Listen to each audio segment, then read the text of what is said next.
قد قال الله تعالى في شان حبيبه تعظيما له وتوقيرا. أعوذ بالله من الشيطان الرجيم. إن الله وملائكته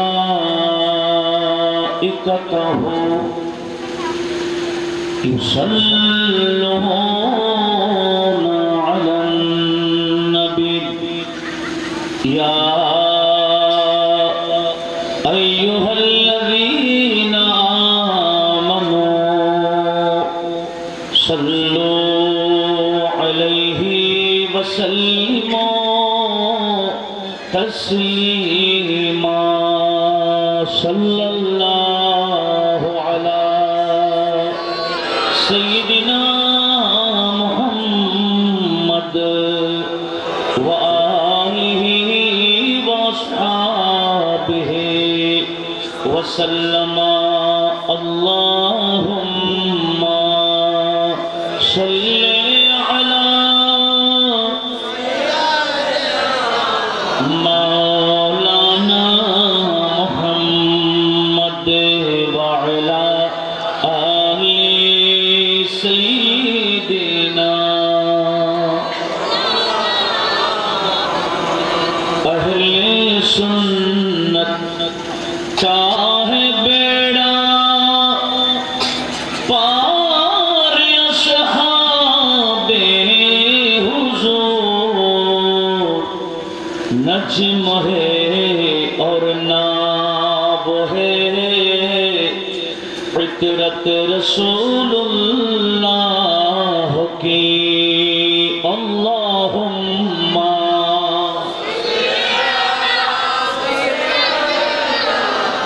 مولانا محمد وعلى آل سیدنا. تجھی سے اور جنت سے کیا مطلب، باطلوں دور ہو. ہم رسول اللہ کے جنت رسول اللہ کی. اللہم صلی مولانا محمد وعلى آل.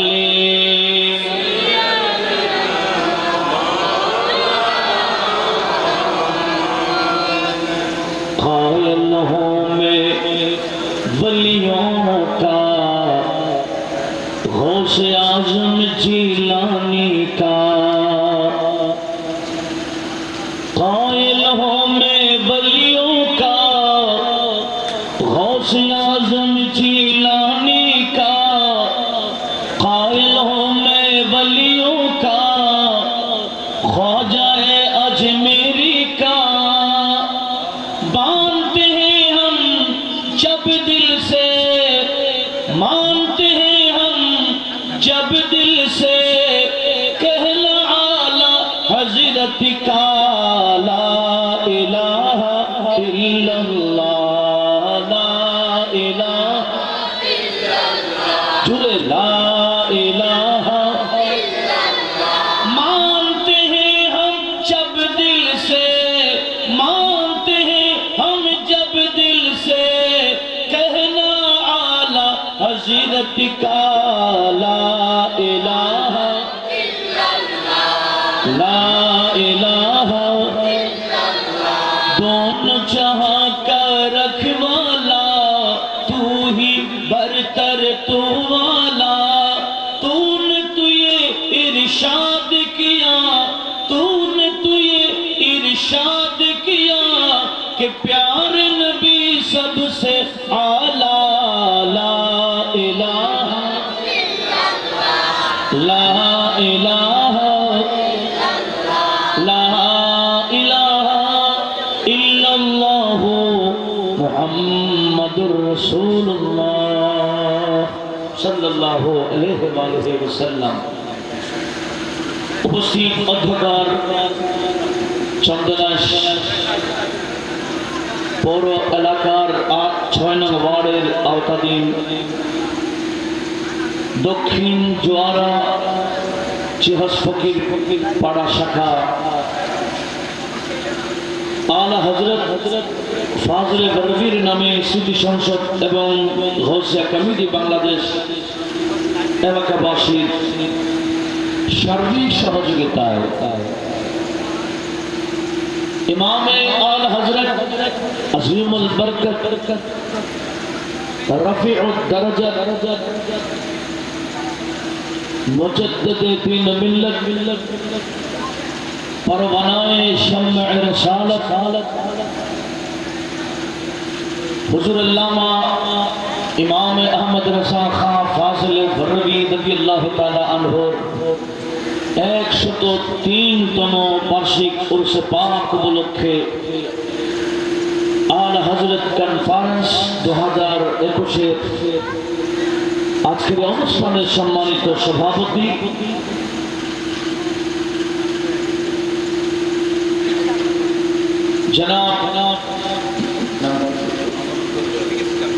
जनाब मोहम्मद रफीकुल इस्लाम साहेब बारकल्लाहु फी हयातिही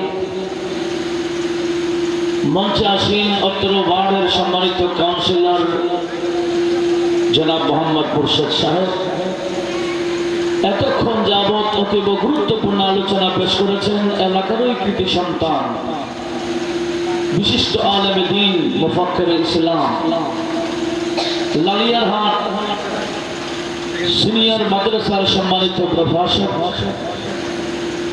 হযরতুল হাজ আল্লামা মাওলানা সুহাইলউদ্দিন আনসারী সাহেব জিদা হায়াতুহু मंचे आसीन निहायत काबिल एहतराम हजरत उलमाए कराम समबत ब्रादर में इस्लाम विशेष करे पर्दार आड़ाले पर्दानशीन मा ও বোনেরা रहमानी व रहमाकुमुल्लाह আল্লাহ পাক সুবহান ওয়া তাআলার দরবারে আমরা শুকরিয়া আদায় করছি যিনি এমন এক মহান জাতে বাবরকতের শরণে আমাদের জীবনের সামান্য একটি অংশ কাটাবার সুযোগ পেয়েছি যেই বান্দা আল্লাহ এবং রাসূলের দরবারে কবুল হয়েছেন এমন ভাবে কবুল হয়েছেন উনি যা লিখেছেন সেগুলো আল্লাহর দরবারে কবুল একটু জোরে বলুন না সুবহানাল্লাহ। তো আমরা আল্লাহর কাছে এই আশা কামনা করব আলা হযরতের ওসিলায় আজকের এই অনুষ্ঠানকে আল্লাহ কবুল করুক। আপনারা আমিন বলবেন না মনে হয়। বিশেষ করে আমাদের মুরব্বীরা যারা কবরবাসী হয়েছেন আল্লাহ পাক ওনাদের কবরকে আলা হযরতের ওসিলায় কিয়ামত পর্যন্ত ওনাদের কবরগুলোকে বেহেশতের বাগান বানিয়ে দিক। একটু মহব্বতের আওয়াজে বলি আমিন। আমরাও যাব সে অন্ধকার কবরে আলা হযরতের ওসিলায় সদকায় তোফাইলে আল্লাহর কাছে এই ফরিয়াদ জানাবো আল্লাহ যাতে আমাদেরকে কবরের প্রস্তুতি নেবার তৌফিক দান করে। একটু জোরে বলুন না আমিন। এতক্ষণ যাবত বিশেষ করে मौलाना मोहम्मद हुसैन अल कादरी हजरत मौलाना नजीमुद्दीन अंसारी हजरत मौलाना मोहसिन अल कादरी सह इनाদের আলোচনার মাধ্যমে দীর্ঘক্ষণ আপনারা কোরআন এবং সুন্নাহর আলোচনা শ্রবণ করে আসছিলেন। বিশেষ করে আলা হযরতের জীবনের এক একটা দিক এত ব্যাপক আলা হযরতের আলোচনা করার সে যোগ্যতা কিন্তু আমাদের নেই। ইনি এমন একটা জাত যার জীবনের এক একটা সাইট নিয়ে গবেষণা চলতেছে। 100টার উপরে এমপি হয়ে গেছে। যারা শিক্ষিত সমাজ ওরাই বুঝবে এমপি কি। 35টার উপরে থিসিস জমা হয়েছে, যে থিসিস গুলো গ্রহণযোগ্য হওয়ার পরে যারা করেছেন তাদেরকে ডক্টরেট ডিগ্রি লাভ কি দিয়েছেন, সার্টিফিকেট দিয়েছেন, ডক্টর হয়েছেন 35 জন আলা হযরতের জীবনকে কেন্দ্র করে। একটু জোরে বলি না সুবহানাল্লাহ। এক একজন এক এক দিকে আলোচনা করেছে, সেজন্য আলা হযরতের জীবন এটা বিশাল ব্যাপার। যদিও বা 68 বছরের একটা জীবন ছিল, কিন্তু এই জীবনটা অসাধারণ। এটা বয়ান করা অল্প সময়ে কখনো সম্ভব না, কারণ আলা হযরত অল্প সময়ে যে খেদমত করেছেন, মানুষ 1000 বছর পাইলেও অত খেদমত করার সুযোগ পায় না। একটু জোরে বলুন না সুবহানাল্লাহ। একটু লক্ষ্য করুন, আপনারা কি মনোযোগ সহকারে বসছেন না এমনি প্যাকেটের জন্য বসছেন? কিছু শুনবেন ইনশাআল্লাহ। তো আমি অনুরোধ জানাবো, এমন ভাবে আমরা শুনবো যাতে অপরকে শোনাতে পারি। আল্লাহ সে তৌফিক আমাদের সবাইকে দিক দান। একটু জোরে বলুন না আমিন। তো আলা হযরত যার জীবনটা অসাধারণ, ছোটবেলা থেকেই উনি কারামত প্রকাশ করতেছেন। একটু জোরে বলবো না সুবহানাল্লাহ। আচ্ছা, আমাদের ভাষা কি? একটু জোরে বলেন। 3.5 বছর আমাদের সবাই, আমরা 3.5 বছর অবস্থায় ছিলাম, সে জীবনটা পার হয়ে এতটুকু আসছি, ঠিক না? আলা হযরত 3.5 বছর বয়স, উনি ঘরের বাহিরে দাঁড়ানো, দেখছেন একজন বান্দা আরবি ড্রেস পরা ওনার সামনে আসছেন, ওনাকে সালাম দিলেন। আলা হযরতের ভাষা কিন্তু আরবি না, আলা হযরতের ভাষা ছিল হিন্দি। কি? হিন্দি ভাষা। আরবির কোনো চর্চা ছিল না, কিন্তু এই বান্দা আরবি মানুষ। আচ্ছা, আরবি কোন মানুষ যদি আমাদের কাছে এসে আরবিতে কথা বলে, ওনার সাথে কথা বলার যোগ্যতা কি আমাদের থাকবে? কিন্তু 3.5 বছরের বয়সের আলা হযরত ওনার সাথে কথা বলছেন, সে আরবি মানুষ। এমনকি আলা হযরত ওনার সাথে উনি যেটা প্রশ্ন করছেন বরাবর উত্তর দিচ্ছেন আরবিতে, বিশুদ্ধ ভাষায়। তখন আলা হযরতের বয়স কত বললাম? 3.5 বছর। তো 3.5 বছরের বিশুদ্ধ ভাষায় এভাবে আরবি বলা, এটা কি স্বাভাবিক না অস্বাভাবিক? যেটা অস্বাভাবিক এটার নাম কারামত, যেটা অস্বাভাবিক এটা কি? এটা আল্লাহর কুদরত, বান্দার কারামত। একটু জোরে বলুন না সুবহানাল্লাহ। এই 3.5 বছরে বিশুদ্ধ ভাষায়, ওনার ভাষা কিন্তু আরবি ছিল না, আরবি তো ওনার মুখ দিয়ে এভাবে বের হওয়া, এটা কি স্বাভাবিক বিষয়? অস্বাভাবিক বিষয়। কারামত দেখাচ্ছেন উনি। আরে নয়, আমরা তো 4 বছরে আলিফ বা তা ভালো করে ধরিও নাই, কিন্তু আলা হযরত 4 বছর বয়সে কোরআনের ফার্স্ট টু লাস্ট বিশুদ্ধভাবে পড়ে নিয়েছেন। একটু জোরে বলুন না সুবহানাল্লাহ। কোরআনকে খতম করেছেন কয় বছরে? একটু আমার সাথে কথা বলতে হবে। কয় বছরে? তো 4 বছর মাত্র, 4 বছর বয়সে গোটা কোরআনকে সহিভাবে উনি খতম করেছেন। একটু জোরে বলুন না সুবহানাল্লাহ। 6 বছর যেদিন হয়, আগামী মাস যেটা আসতেছে 1 দিন বা 2 দিন পরে আরবি মাস, সে মাসের নাম কি? একটু সবাই বড় করে বলুন। আমি কিন্তু খুব ধীরে ধীরে বলবো, আস্তে আস্তে বলবো, যাতে সবাই বিষয়টা বুঝে নিতে পারে। দরকার আছে কিনা?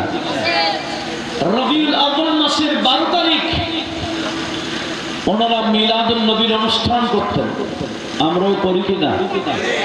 আর আলা হযরতের দাদাও বিরাট আলেম ছিলেন, আলা হযরতের আব্বাও জগৎ বিখ্যাত আলেম ছিলেন। ওনাদের মিলাদুন নবীতে হাজার হাজার আলেম ওলামারা উপস্থিত থাকতেন। সেখানে মিলাদুন নবীর মাহফিলে আলা হযরতকে দাঁড়াই করা দিয়ে হয়েছিল পরিবারের পক্ষ থেকে মিলাদুন নবীর উপর বয়ান দেওয়ার জন্য।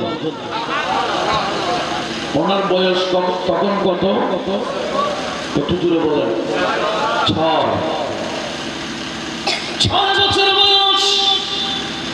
হাজার হাজার বড় বড় আলেম ওলামারা বসে আছেন, লক্ষাধিক মানুষ জেনারেল মুসলমান বসে আছেন।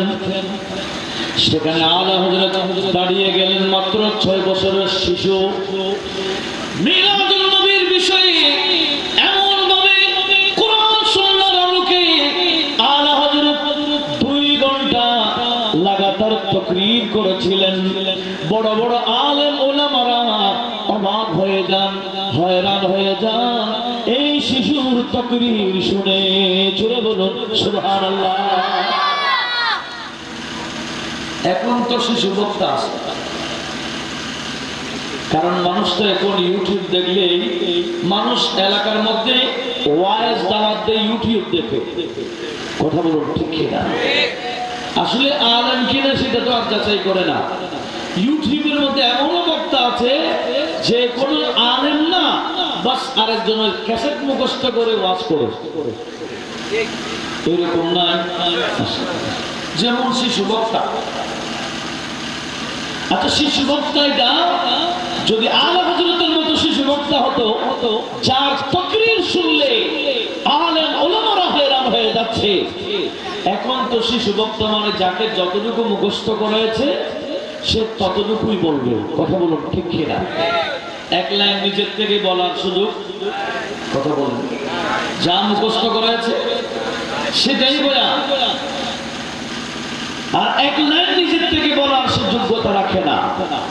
আর আমরা সে শিশু বক্তার ওয়াজ শোনার জন্য পাগল হয়ে যায়। কথা বলুন ঠিক কিনা? আরো 8-10 বছর আগের কথা বলছি, 10-12 বছর হোক, কুমিল্লা এক মাহফিলের মধ্যে আশরাফপুরের টিএনটি ময়দানে আমার মনে হচ্ছে 20,000 মানুষ বসে আছে। কেন? ভাগ্যিস আমি ওয়াজ তার আগে করেছিলাম।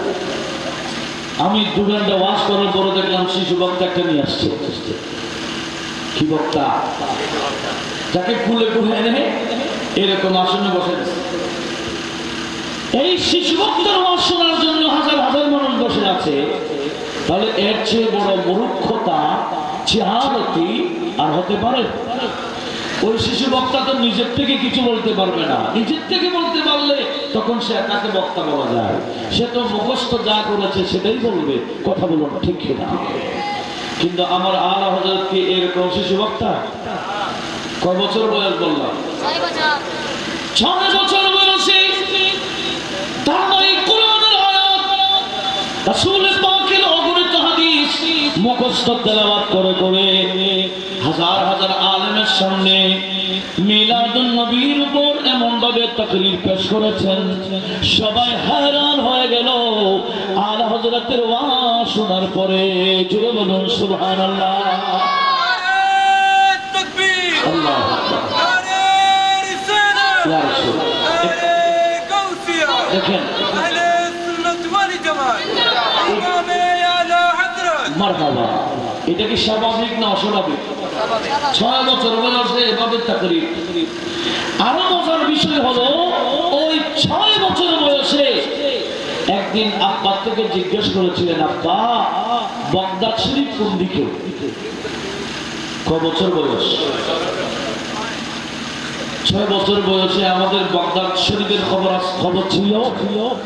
কিন্তু আলা হযরত আব্বা জানতে চাইলেন, আব্বা বাগদাদ শরীফ কোন দিকে?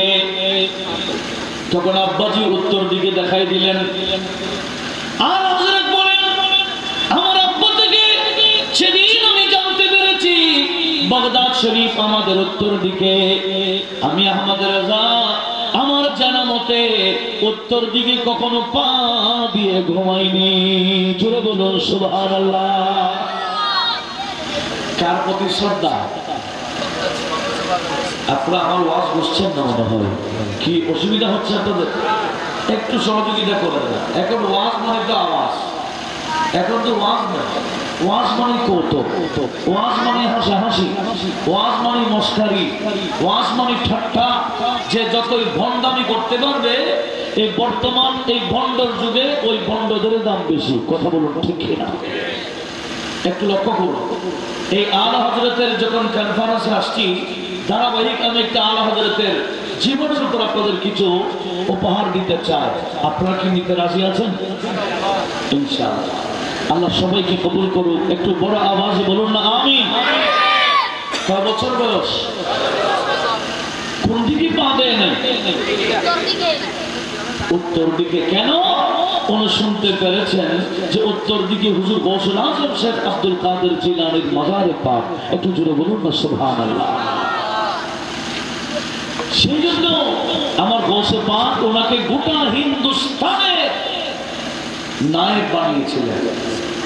হিন্দুস্তান মানে তখন বাংলাদেশ ছিল না, হিন্দুস্তান মানে পাকিস্তান ছিল না, হিন্দুস্তান মানে তখন বর্মা ছিল না, হিন্দুস্তান মানে তখন নেপাল ভুটান এগুলা ছিল না। সব মিলে অখণ্ড অখণ্ড ভারতবর্ষ ছিল। সেই অখণ্ড ভারতবর্ষে আমার হুজুর গৌসুল আজমের নায়েব ছিল তখন আমি ইমাম আহমদ রেজা খাঁ ফাজিল বরভী রাদিয়াল্লাহু তাআলা আনহু। একটু জোরে বলুন মারহাবা। যেটা পীর জামাত আলী রহমাতুল্লাহ আলাইহি একদিন হুজুর গৌসে পাককে স্বপ্ন দেখেছেন। পীর জামাত আলী রহমাতুল্লাহ আলাইহি যিনি পাকিস্তানের বড় একজন আরেফ বিল্লাহ ছিলেন। তখন তো পাকিস্তান ছিল না, তখন এটাকে হিন্দুস্তান বলা হতো। পাকিস্তান জন্মের আগে ব্রিটিশ আমল ছিল। পাকিস্তান হচ্ছে তো কোন সালে? 47 সালে। 71-এ আমাদের বাংলাদেশের জন্ম। কথা বলুন ঠিক না? আর আলা হযরতের ইন্তেকাল হচ্ছে 1921 সালে। ইংরেজি হিসাব ধরলে বরাবর 100 বছর। ইংরেজি হিসেবে বরাবর কত? আর আরবি ধরলে 103 বছর হয়ে যায়। কারণ বছরে বছরে আরবি হিসেবে কমে যায়। কথা বলুন ঠিক কিনা? যেমন নাকি সূরা কাহফে আপনারা শুনেছেন, সে ওলিউল্লাহরা ওই গর্তের মধ্যে সূরা কাহফে যাদের আলোচনা আমার আল্লাহ করেছেন, ইংরেজি হিসেবে 300 বছর ছিল আর আরবি হিসেবে 309 বছর হয়েছে। কত? 309। এই যেমন 100 বছরে 3 বছর বেড়ে গেছে। আলা হযরতের জীবন 100 বছরে কত? 3 বছর বেড়ে গেছে আরবি হিসেবে। একটু লক্ষ্য করুন কি বলতে চেয়েছিলাম।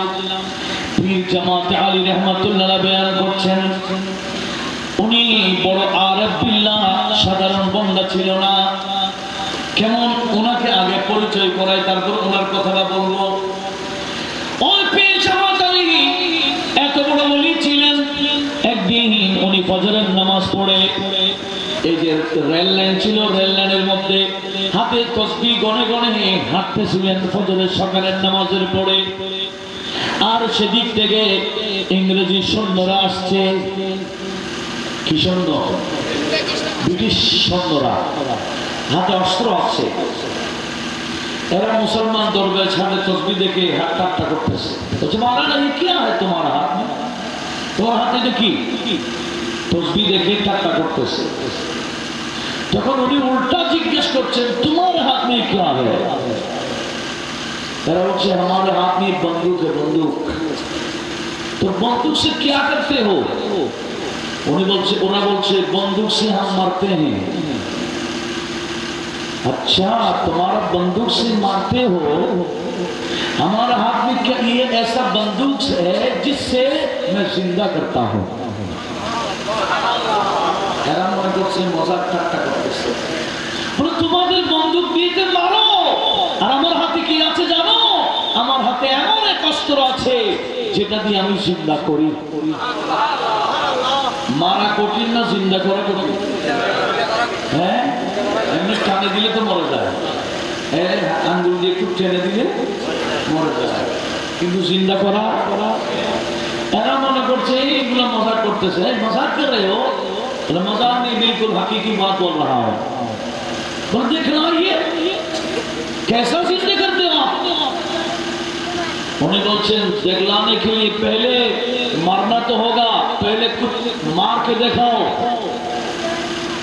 তখন তাদের হাতে বন্দুক, এই যে কারেন্টের লাইন আছে, লাইনের মধ্যে একটা কাক বসে আছে, এরা শুট করে দিয়েছে, সাথে সাথে কাক পড়ে লাফাতে লাফাতে মারা গেছে। কাক জিন্দা না মরা? কি দিয়ে? বন্দুক দিয়ে মারলো, বলো দেখিয়ে হাম বন্দুক সে মারতে हैं। তখন আল্লামা পীর জামাত আলী রহমাতুল্লাহ আলাইহি ওদের সামনে আস্তে আস্তে ধীরে ধীরে হেঁটে হেঁটে ওই মরা কাকের সামনে গিয়ে ওনার তাসবিহটা যখন কাকের গায়ে লাগাই দিল, ওই মরা কাক মরা নাই, উড়ে কা কা করে উড়ে চলে গেল।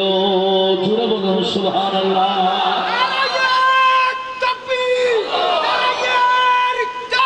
ইয়া রাসূলুল্লাহ মারহাবা। কি বলছিলাম, উনি কি এমনি ফাঁকাফাঁকি করছে না বাস্তব? আমাদের দেশে তো আমরা অনেক ফাঁকাফাঁকি করি, এই করব সেই করব, এমন করব তেমন করব, আসলে জিরু। কথা বলুন ঠিক না? কিন্তু পীর জামাত আলী রহমাতুল্লাহ আলাইহি ইনি কত বড় আরেফ বিল্লাহ ছিলেন। মরা কাককে যখন ওনার তাসবিহ লাগাই দিলেন, কাক মরা আছে না জিন্দা হয়ে গেছে? জিন্দা করেছেন কে? একটু সবাই বলেন। পীর জামাত আলী তো জিন্দা করে না, জিন্দা করেন কে? পীর জামাত আলী বলে আমি শুধু লাগাই দিই, আমি শুধু তাসবিহ লাগাই, কিন্তু জিন্দা করেন কে? আল্লাহ। একটু জোরে বলুন না সুবহানাল্লাহ। ওই পীর জামাত আলী বললেন, একদিন আমি স্বপ্ন যুগে হুজুর গৌসুল আজম জিলানীকে দেখলাম। জোরে বলুন। আপনাদের মনোযোগ আছে তো? পীর জামাত আলী বলেন, হুজুর গৌসে পাকের সাথে আমার দিদার, স্বপ্ন যুগে আমি গৌসে পাককে সালামি পেশ করলাম। সালামি পেশ করে জিজ্ঞেস করলাম, ইয়া গৌসে জিলানী, হিন্দুস্তানের মধ্যে বর্তমানে আপনার নায়েব কে? গোটা হিন্দুস্তানে আপনার প্রতিনিধি কে? তখন হুজুর গৌসুল আজম জিলানী বলছেন, গোটা হিন্দুস্তানে বর্তমানে আমি গৌসে জিলানীর নায়েব হলো বরেলিতে থাকে, যার নাম আহমদ রেজা খান।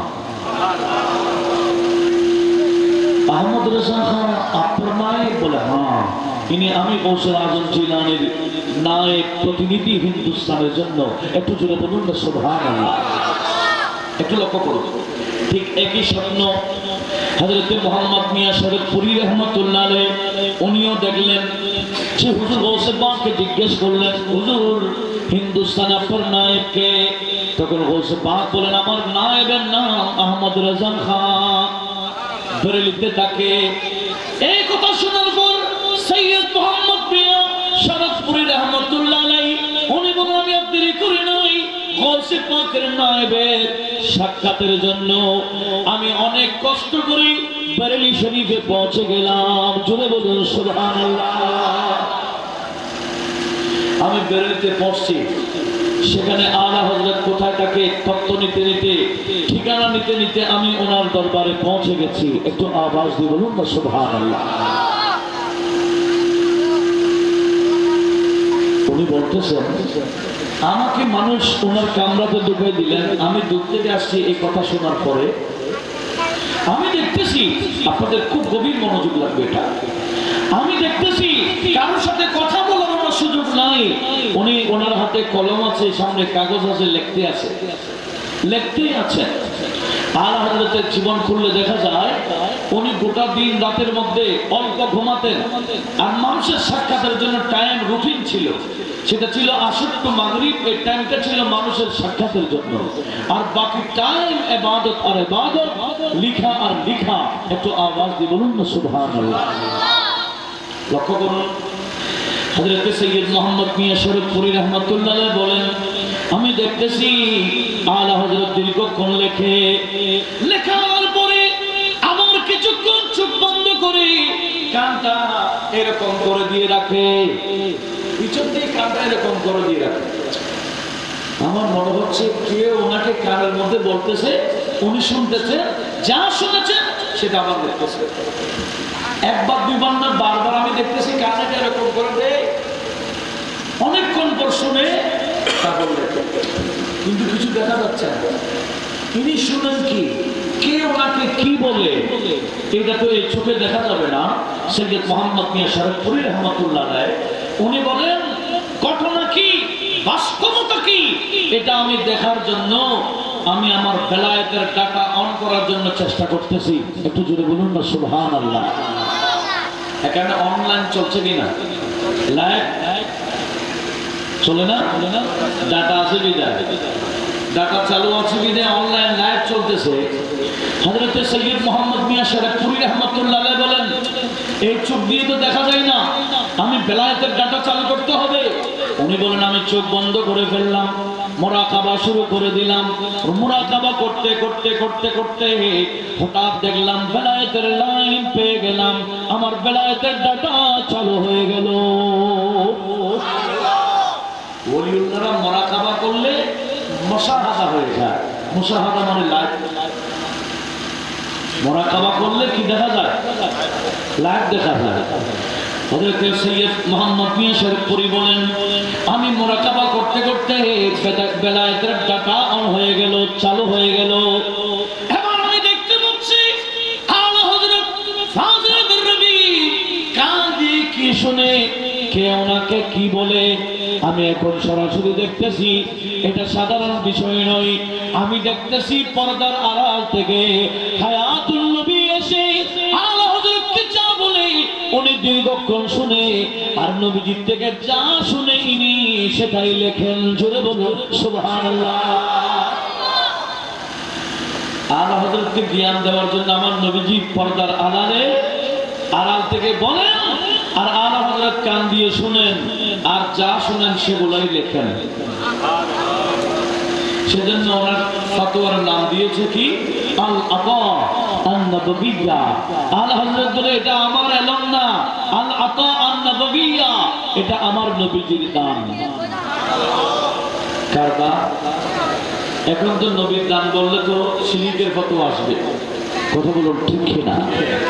অথচ আমার নবীজি নিজেই বলেন ইন্নামা আনা কাসিমুন ওয়াল্লাহু ইউতি, আল্লাহ আমাকে দেয় আর আমি নবী বন্টন করব। আমরা পাই কার থেকে? নবীজির থেকে। কিন্তু নবীজিকে দেন কে? একটু সবাই বলেন কে? এই কথাটা হাদিসের তরজমা করতেছেন আমার আলা হযরত বড় সুন্দর করে। কি বলেছেন জানেন? আলা হযরত বলতেছেন রব হে মোতি, আল্লাহ হলেন দাতা, রব হে মোতি, রব হে মোতি ये है कासिम, रब है मोती ये है कासिम, रिज़्क़ो उसका है, रिज़्क़ो उसका है, खिलाते ये है, रिज़्क़ो उसका है, खिलाते ये है, सच्ची बातें सिखाते ये है, सीधी राह दिखाते ये है, सलातुन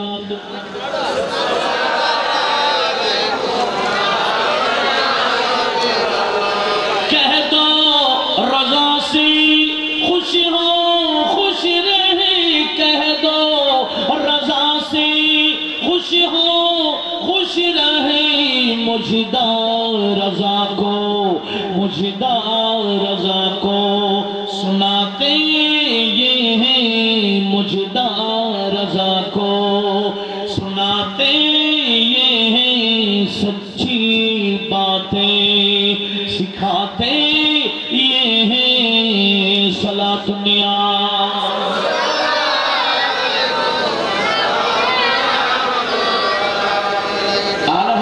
বলতেছেন কে? নবীজি বলেন না কে? আর আলা হযরত এটা লিখতেছেন। সেজন্য আলা হযরতের লেখার মধ্যে কোনো ত্রুটি, জুড়ে বলেন ত্রুটি থাকতে পারে না, কারণ আলা হযরতের ইলম সরাসরি আমার নবীজি দান করেছেন। একটু জুড়ে বলুন মারহাবা। একটু লক্ষ্য করুন, আমি কি বলতে চেয়েছিলাম, আলা হযরত ফাজিল বরদি উনি যা করেছেন নবীর পক্ষে করেছেন। এমন কি উনি যে ঘুমাইতেন, আলা হযরতের জীবন থেকে শিক্ষা নেওয়ার দরকার আছে কিনা? আমরাও ঘুমাই, ঘুমার সময় আমাদের আগামাথা ঠিক থাকে না, মাশাআল্লাহ।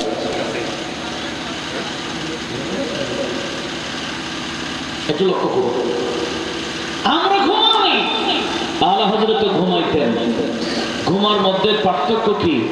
আলা হযরত জীবনে একবারও ঘুমাই নাই, যতবার ঘুমাইছেন উনি আমার নবীর নাম লিখতে যে মুহাম্মদ সাল্লাল্লাহু আলাইহি ওয়াসাল্লাম, কি মুহাম্মদ, মিম হা মিম দাল, এমন ভাবে ঘুমাইতেন নিজের শরীরের একটা স্ট্রাকচারটা, বডিটা আমার নবীর নাম বানায় রাখতেন। কি রাখতেন? নবীজির নাম বানায় রাখতেন। একটু জোরে বলুন না সুবহানাল্লাহ। অর্থাৎ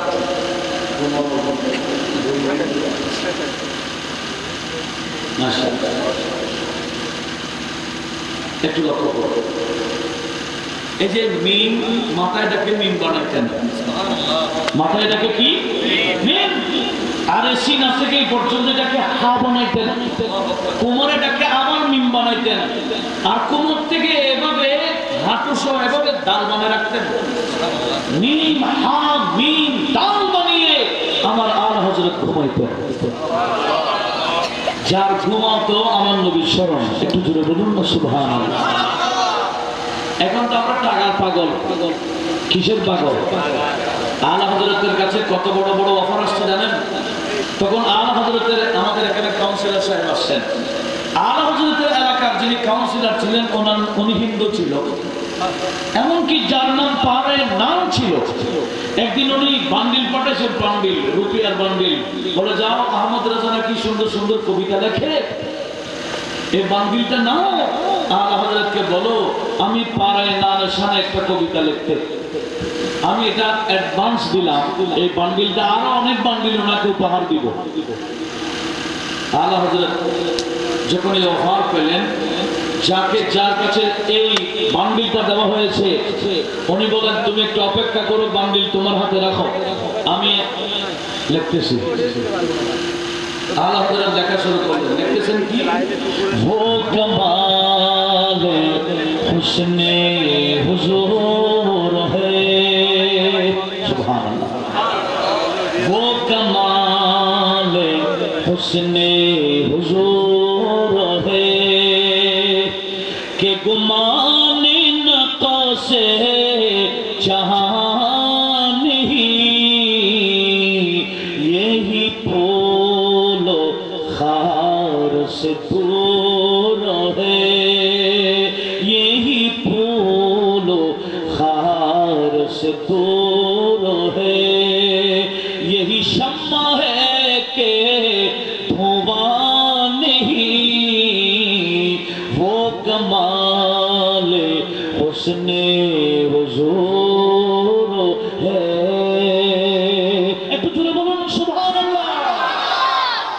লিখতে বলেছেন কাউন্সিলরের, গভর্নরের নামে, কিন্তু লেখা শুরু করলেন वो कमाले हुस्ने हुजूर है। কার সামনে? কথা বুঝেন না, হুজুর এটাকে নবীজি বলেন না, কে?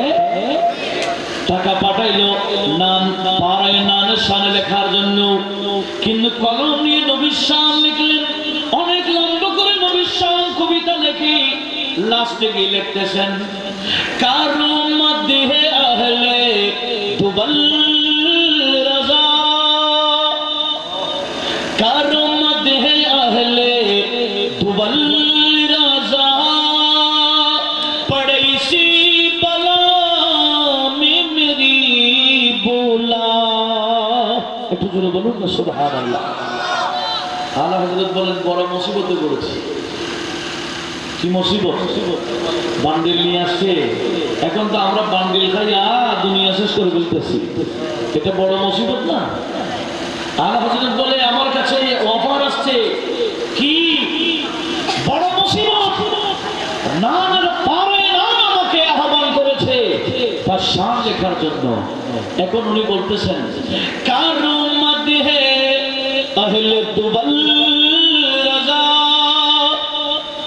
পড়ে ইসি বলা में मेरी बोला मैं गदा हूँ अपने करीमों का मैं गदा हूँ अपने करीमों का और मेरा दीन पारा नाम नहीं वो कमाल हुस्ने हुजूर है। একটু জোরে বলুন না সুবহানাল্লাহ। নারে তাকবীর, নারে রিসালাত, ইয়া রাসূলুল্লাহ, নারে গাউসিয়া, ইয়া রাসূলুল্লাহ, আহলে সুন্নাত ওয়াল জামাত, ইসলাকে আলা হযরত। মারহাবা। এই যে হেদায়েতে বকশিশ আমার সামনে লিখতে দেখতে, এটা যদিও ছোট কিন্তু অনেকগুলো কালাম। এখানে একটা কালামও কল্পনার নাই, কল্পনার কোনো কালাম নাই। আর হযরত যা কালাম লিখেছেন প্র্যাকটিক্যাল যা দেখেছেন, একটু জোরে বলুন না সুবহানাল্লাহ। দেখেন মাকে নিয়ে হজে যাচ্ছেন 1905 সালে। কাকে নিয়ে? তখনকার প্লেন ছিল উপরের প্লেন ছিল না, কিন্তু বাসকালের ছেলে প্লেন বানায়। দেখেন না মনে হয় আপনারা, বাসকালের ছেলেও কি বানাইছে, শুধু প্লেন না হেলিকপ্টার বানাইছে, জেট বিমান বানাইছে, আরো কি বানাইছে।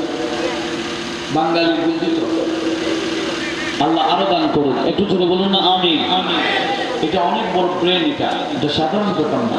তার ব্রেন দিয়ে যে আকাশে এরকম ওড়াচ্ছে, এটা নর্মাল বিষয় নয়। আল্লাহ এরকম আরো দান করুক। একটু বলুন না আমিন। লক্ষ্য করুন, তখন তো উড়োজাহাজ ছিল না, পানির জাহাজ ছিল। আর হযরত ফাজিল নবী রাদিয়াল্লাহু তাআলা আম্মাকে নিয়ে রওনা হয়ে গেল হজে। আর পুরো জাহাজে হাজী, শত শত হাজী। জাহাজ যখন মধ্যখানে গেল, বিশাল সমুদ্রের মধ্যখানে যখন জাহাজ পৌঁছে গেল, দেখা যায় বিপরীতমুখী বাতাস এসে গেছে। কি মুখী? আপনার তিনারা মনে হয় আমার ওয়াজ বুঝে। আরে আমাকে পরিবেশ দিতে হবে, পরিবেশ দিলে আমি কিছু বলবো, কারণ পরিবেশ ছাড়া আসলে আসে না। এটা সাধারণ স্বাভাবিক ব্যাপার। আচ্ছা মাশাআল্লাহ, হ্যাঁ বুঝতে কঠিন হলো, একটু মহব্বতে শুনেন, লাভবান হবে ইনশাআল্লাহ। আমি আলা হযরতের জীবনের শিক্ষাটা আপনাদের সামনে তুলে ধরবো ইনশাআল্লাহ। জীবন তো বিরাট বিশাল। আমি তার শিক্ষাগুলো আমাদের কি কি নিতে পারে আলা হযরতের জীবন থেকে, আমি সেটা আপনাদের সামনে উপস্থাপন করব। আল্লাহ আমাদেরকে এগুলো নিয়ে আমল করার তৌফিক দান করুন। যাচ্ছেন কোথায়? হজে। সাথে আছেন কে? আম্মা জান, শত শত হাজী। আর যখন বিপরীতমুখী বাতাস চলে, নবী এলান করে দিল, ওগো হাজীর হারামাইন, কি চাইলেন? দোয়া করুন, দোয়া করুন। বাতাস তো আমার কন্ট্রোলের বাহিরে, যে কোনো মুহূর্তে জাহাজ পানির ভিতরে ঢুকে যেতে পারে। বাতাস এটা কন্ট্রোল করা যাচ্ছে না, বিপরীতমুখী বাতাস চলতেছে। আপনারা একটু দোয়া করুন, দোয়া করুন, যে কোনো মুহূর্তে জাহাজ পানির ভিতরে ঢুকে যাবে। জোরে বলুন নাউজুবিল্লাহ। এবার বলেন হাজীদের অবস্থা কি? মানে যে কোনো অবস্থায় জাহাজ কোথায় ঢুকে যাবে? কোন জায়গায়? যেদিকে এদিক এদিক, কোনো দিকে কোন কিনারা নাই, একেবারে সমুদ্রের মাঝখানে। হাজীরা কান্না শুরু করলেন। আমার আলা হযরত ফাজিল নবী আম্মা জানের পাশে বসলেন, দেখতেছেন আম্মা কান্দে, মাও কান্দে। বলছে মা আপনি কেন কাঁদছেন? বলে বাবা তুমি কি শোনো নাই নাবিক কি ঘোষণা দিয়েছে? কি বিপরীতমুখী হাওয়া বাতাস চলছে, কন্ট্রোলের বাহিরে, যে কোনো সময় জাহাজ পানির ভিতরে ঢুকে যেতে পারে। তো কাঁদবো না? আলা হযরত মুস্কে হাসি দিয়ে বলে মা কান্দিয়েন না। বলে কেন? বলে খোদার কসম করে বলি এই জাহাজ পানি ডুববে না, পানির মধ্যে জাহাজ ডুববে না। বলে কেন বাবা? বলে আম্মা জি হাদিসে পাকে আমি যেরকম পাইছি হাদিসে পাকের উপর আমার আস্থা আছে। যে যে দোয়া পড়লে জাহাজ বিপদ থেকে নিরাপদে থাকে, যতই কঠিন বিপদ আসুক, নবীজি যে আমল আমাদেরকে শিখাই দিয়েছেন, আমি আলহামদুলিল্লাহ নবীজির ওই আমল সুন্নতে মোবারকা আদায় করে জাহাজে উঠেছি। বিদায় আমার বিশ্বাস এই জাহাজ পানিতে ডুববে না। জোরে বলুন। আম্মা ঠিক আছে, আমি তো আপনাকে অভয় দিলাম, আমি নবীজির দরবারে একটু আরজি পেশ করতেছি। আলা হযরত কাগজ নিলেন, মার সামনে কলম নিলেন, কাগজ নিলেন, প্র্যাকটিক্যাল বিষয়টা আমার নবীর সামনে তুলে ধরতেছেন। একটু জোরে বলুন না সুবহানাল্লাহ। কি ওনারা কি নবীর সামনে না সমুদ্রের মাঝখানে? এই সমুদ্রের মাঝখানে, কিন্তু বিষয়টা পেশ করতেছেন দরবারের সাথে। কি আকীদা দেখেন, বলতেছেন কি तला तुम्हें कश्ती पे तूफान गम का, तला तुम्हें कश्ती पे तूफान गम का, ये कैसी हवाएं मुखालिफ चली है, ये कैसी हवाएं मुखालिफ चली है, न क्यों कर कहो या हबीबी आगे सीनी,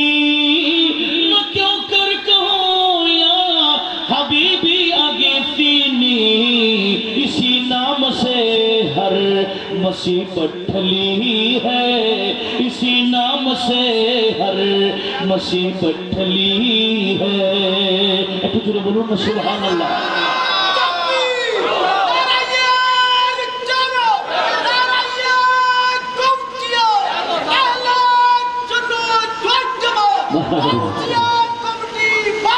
জিন্দাবাদ। কি দেখেন, আমি কি বলতে চাচ্ছিলাম, এই যে আলা হযরতের কালাম, এগুলো অবাস্তব একটা লাইনও নাই। আমরা তো বলি না কি অবাস্তব অনেক কথা বলি, আলা হযরত নিজেও লেখেন না। কেউ যদি আলা হযরতের সামনে এরকম শেয়ার করতেন যেটা নিজে করতে পারবেন না, আলা হযরত তাকে বসে দিতে বসতে। আমরা অনেক শেয়ার করি না, কি বলেন জান দিয়ে দেবে, এই করবে সে করবে,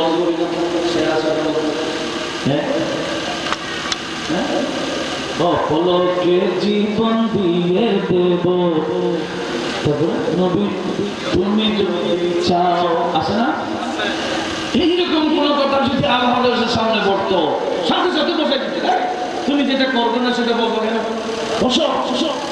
আলা হযরতের কালামের মধ্যে অবাস্তবতা, কল্পনা কোনো কিছু নাই, সব বাস্তবতা আর বাস্তবতা। একটু জোরে বলুন তো সুবহানাল্লাহ। কি বলতেছেন? तला तुम्हें कश्ती पे तूफान गम का, ये कैसी हवाएं मुखालिफ चली है। বুঝছেন তো? তালাতুল মানে এরকম নড়ানড়ি, কশ্তি তো মানে জাহাজে যে নড়ানড়ি চলছে, তুফান, ये कैसी हवाएं मुखालिफ चली है, এটা কেমন বাতাস যেটা বিপরীতমুখী চলতেছে।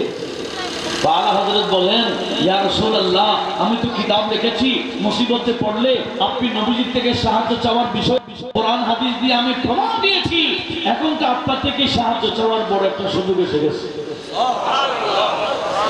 না কেউ কর কহো ইয়া হাবিবি আগে ফিনি, না কেউ কর কহো ইয়া হাবিবি আগে ফিনি, इसी नाम से हर मुसीबत टली है, इसी नाम से हर मुसीबत टली है।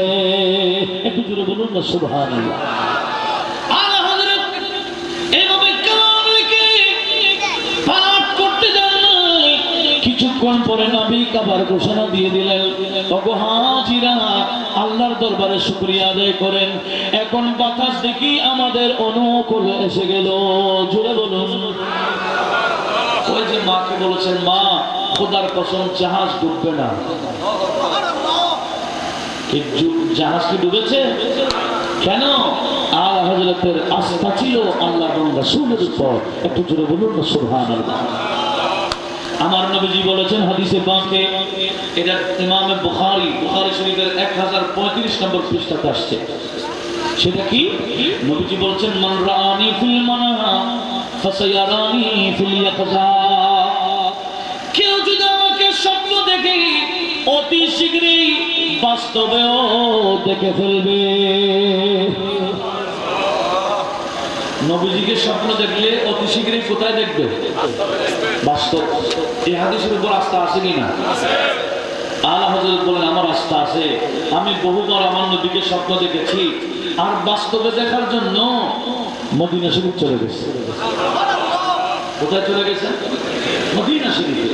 সে আলা হযরত ফাযিল বরবী রাদিয়াল্লাহু তাআলা এর সাথে আরো 4 জন পাশে ছিল। কয়জন? তো আলা হযরত সহ মোট কয়জন হচ্ছে? 5 জন। ফজরের নামাজ পড়লেন। কিসের নামাজ? ফজরের নামাজের পরে দরুদ শরীফ ওসিফত যা পড়া আছে পড়লেন। সূর্য ওঠা পর্যন্ত অপেক্ষা করলেন। সূর্য ওঠার পরে সালাতুল ইশরাক পড়লেন। আরো ওসিফা পাঠ করতে আছেন, কিন্তু যারা পাশে ছিল এরা বলতেছে হুজুর চলুন একটু নাস্তা করে আসি। কি করে আসি? আর হযরত বলেন তোমরা যাও, আমি তোমাদেরকে বলে দিলাম, তোমাদেরকে অনুমতি দিলাম, তোমরা নাস্তা করে আসতে পারো, এই অনুমতি আমি তোমাদেরকে দিয়ে দিলাম। এরা বলছে হুজুর আপনাকে ছেড়ে আমরা কিভাবে নাস্তা করতে পারি? না না, আপনাকে ছাড়া যাব না, আপনি যখন যাবেন তখনই আমরা যাব। একটু জোরে বলুন না সুবহানাল্লাহ। এরা কয়জন? 4 জন। আলা হযরত সহ 5 জন। আর এভাবে দুপুর গেল, নামাজ হলো। নামাজের পরও আলা হযরতকে ডাকে, কিন্তু আলা হযরত যায় না। এরাও আলা হযরত যাচ্ছে না বিদায় তারাও যেতে পারে না। এভাবে জোহর গেল, আসর গেল, মাগরিব গেল, এশা হয়ে গেল। এশার নামাজও শেষ করলেন। ইতিমধ্যে কোনো নাস্তাও নাই, দুপুরে খাওয়ারও নাই, আসরের পরে নাস্তা নাই, মাগরিবের পরেও কিছু নাই, এশাও কিছু নাই। এশার পরেও এরা বলছে হুজুর আর তো বরদাস্ত করতে পারি না, চলুন না কিছু খেয়ে আসি। চলে বলুন। আলা হযরত বলেন আমি তো তোমাদেরকে বলছিলাম যাও না কেন? আমি এখন যাব না, কিন্তু মনের কথাটা তাদেরকে বলছে না। কেন বসে আছেন এটা তাদেরকে বলে না। এরা অপারক হয়ে বলছে হুজুর ঠিক আছে আপনি যখন যাচ্ছেন না আমরা যাই। বলে যাও। এশারের পরে এরা চলে গেছে। এবার আমার আলা হযরত কাগজ কলম নিয়ে নিলেন। একটু জোরে বলুন না সুবহানাল্লাহ। মদিনা শরীফের রওজায়ে পাকের পাশে একটা খুঁটির সাথে হেলান দিয়ে বসে আছেন, আর কাগজ কলম নিয়ে লিখতেছেন ও সুইলা লাজার ফিরতে হ্যায়, ও সুইলা লাজার ফিরতে হ্যায়, তেরে দিন এ बहार फिरते हैं, जो तेरे दर से यार फिरते हैं, जो तेरे दर से यार फिरते हैं, दर बदर यार दर बदर यूं ही खार फिरते हैं, जो तेरे दिल बहार फिरते हैं।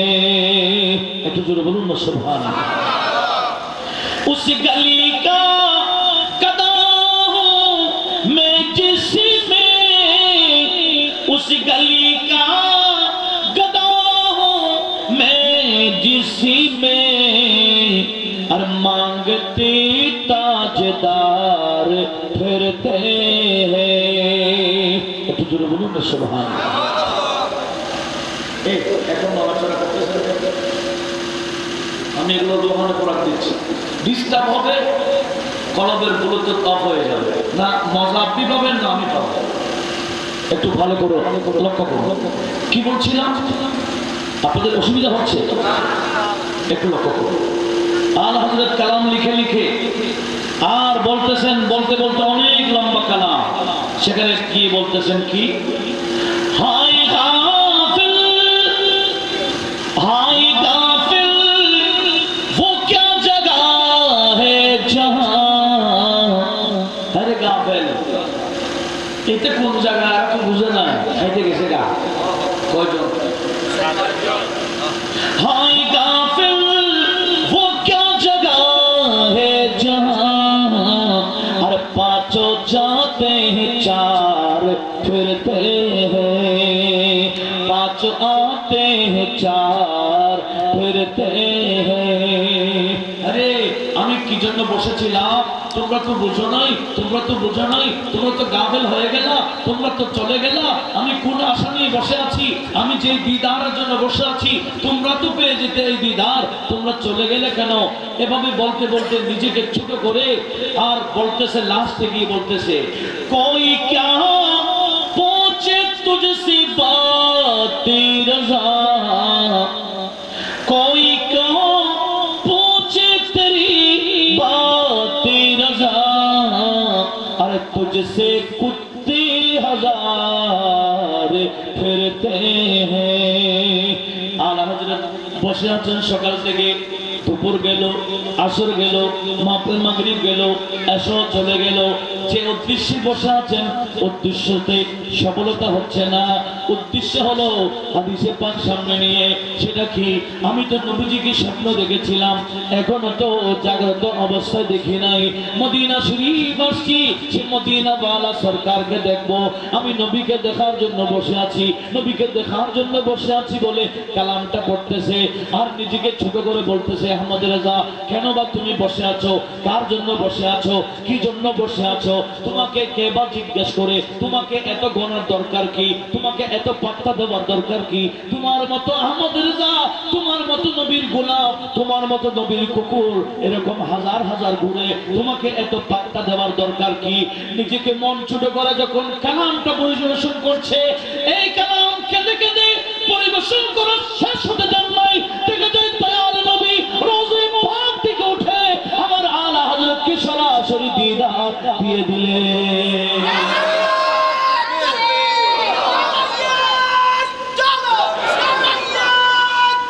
ইয়া গাউস সরাসরি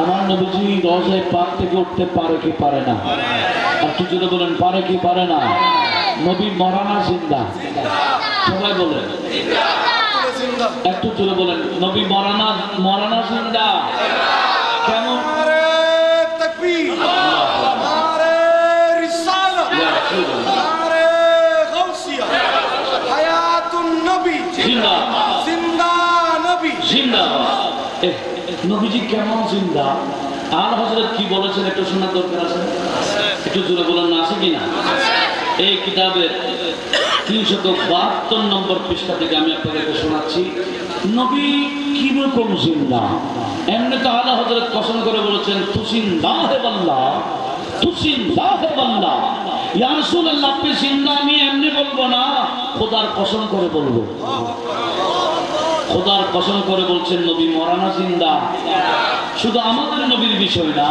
সমস্ত নবীর বিষয় আলা হযরত এই কালামের মধ্যে উঠাই দিলেন আপনাদের মনোযোগ আছে লাগবে মনোযোগ লাগবে নতুবা বুঝবেন না সেটা কি আলা হযরত বলেন আমি না আমাদের নবী না সমস্ত নবীরা আপন আপন মাজারে পাকে জিন্দা একটু জোরে বলুন সুবহানাল্লাহ এই বিশ্বাস আমাদের আছে কিনা আছে সালাতুন ইয়া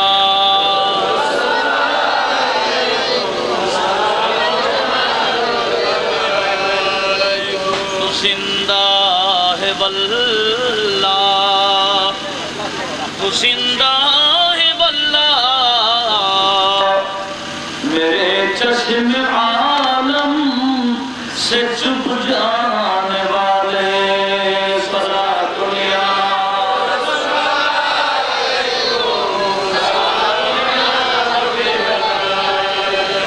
আমি কি বলতে চাইছিলাম মনোযোগ আছে আপনাদের আর নবী সমস্ত নবীরা কিভাবে জিন্দা কিরকম জিন্দা আলা হযরত এই কালামের মধ্যে আমাদের সামনে উপস্থাপন করেছেন।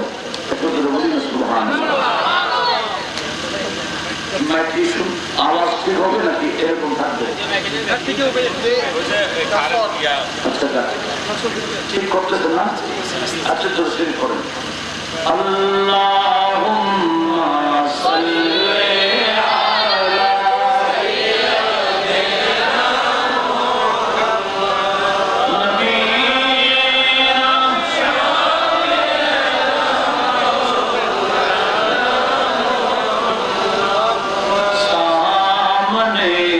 हजरत हो मेरे और मेरी जान जाए रोजी अव्वल ईश हो या रब में कुर्बाने रसूल अल्लाहुम्मा सल्ली अला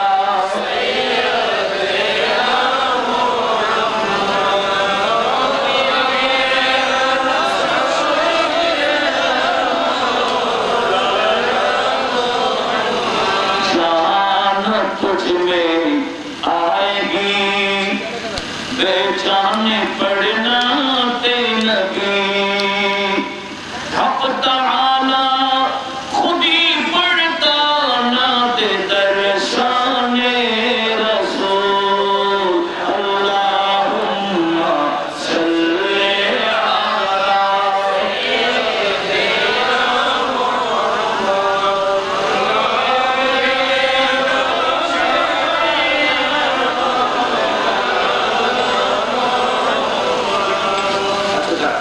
ইনাদের কাজ ইনারা করুন, আমার কাজ আমি করি, আপনাদের কাজ কি কথা বলার কি ঠিক না? হ্যাঁ আচ্ছা আসেন আপনাদের কি কথা বলার কাজ না শোনা? আমি যখন কিছু জিজ্ঞেস করবো তখন সুন্দরভাবে উত্তর দেওয়া, এটাই আপনাদের কাজ। কেন আমি মাঝে মাঝে জিজ্ঞেস করবো যাতে আপনাদের মনোযোগটা থাকে, যাতে বরাবর অপরকে বলতে পারেন। আল্লাহ সে তৌফিক আমাদের সবাইকে দান করুক। একটু মহব্বতের আওয়াজে বলুন না আমিন। নবীরা মরানা জিন্দা আলা হযরত কিভাবে বলেছেন একটু জানার দরকার আছে না? তিনি বলতেছেন अंबिया को भी अजल आनी है, अंबिया को भी अजल आनी है, मगर ऐसी के फकत आनी है, मगर ऐसी के फकत आनी है, उसी आने के बाद उनकी हयात, फिर उसी आने के बाद उनकी हयात मित्र साबिक वही जिस्मानी है, मित्र साबिक वही जिस्मानी है।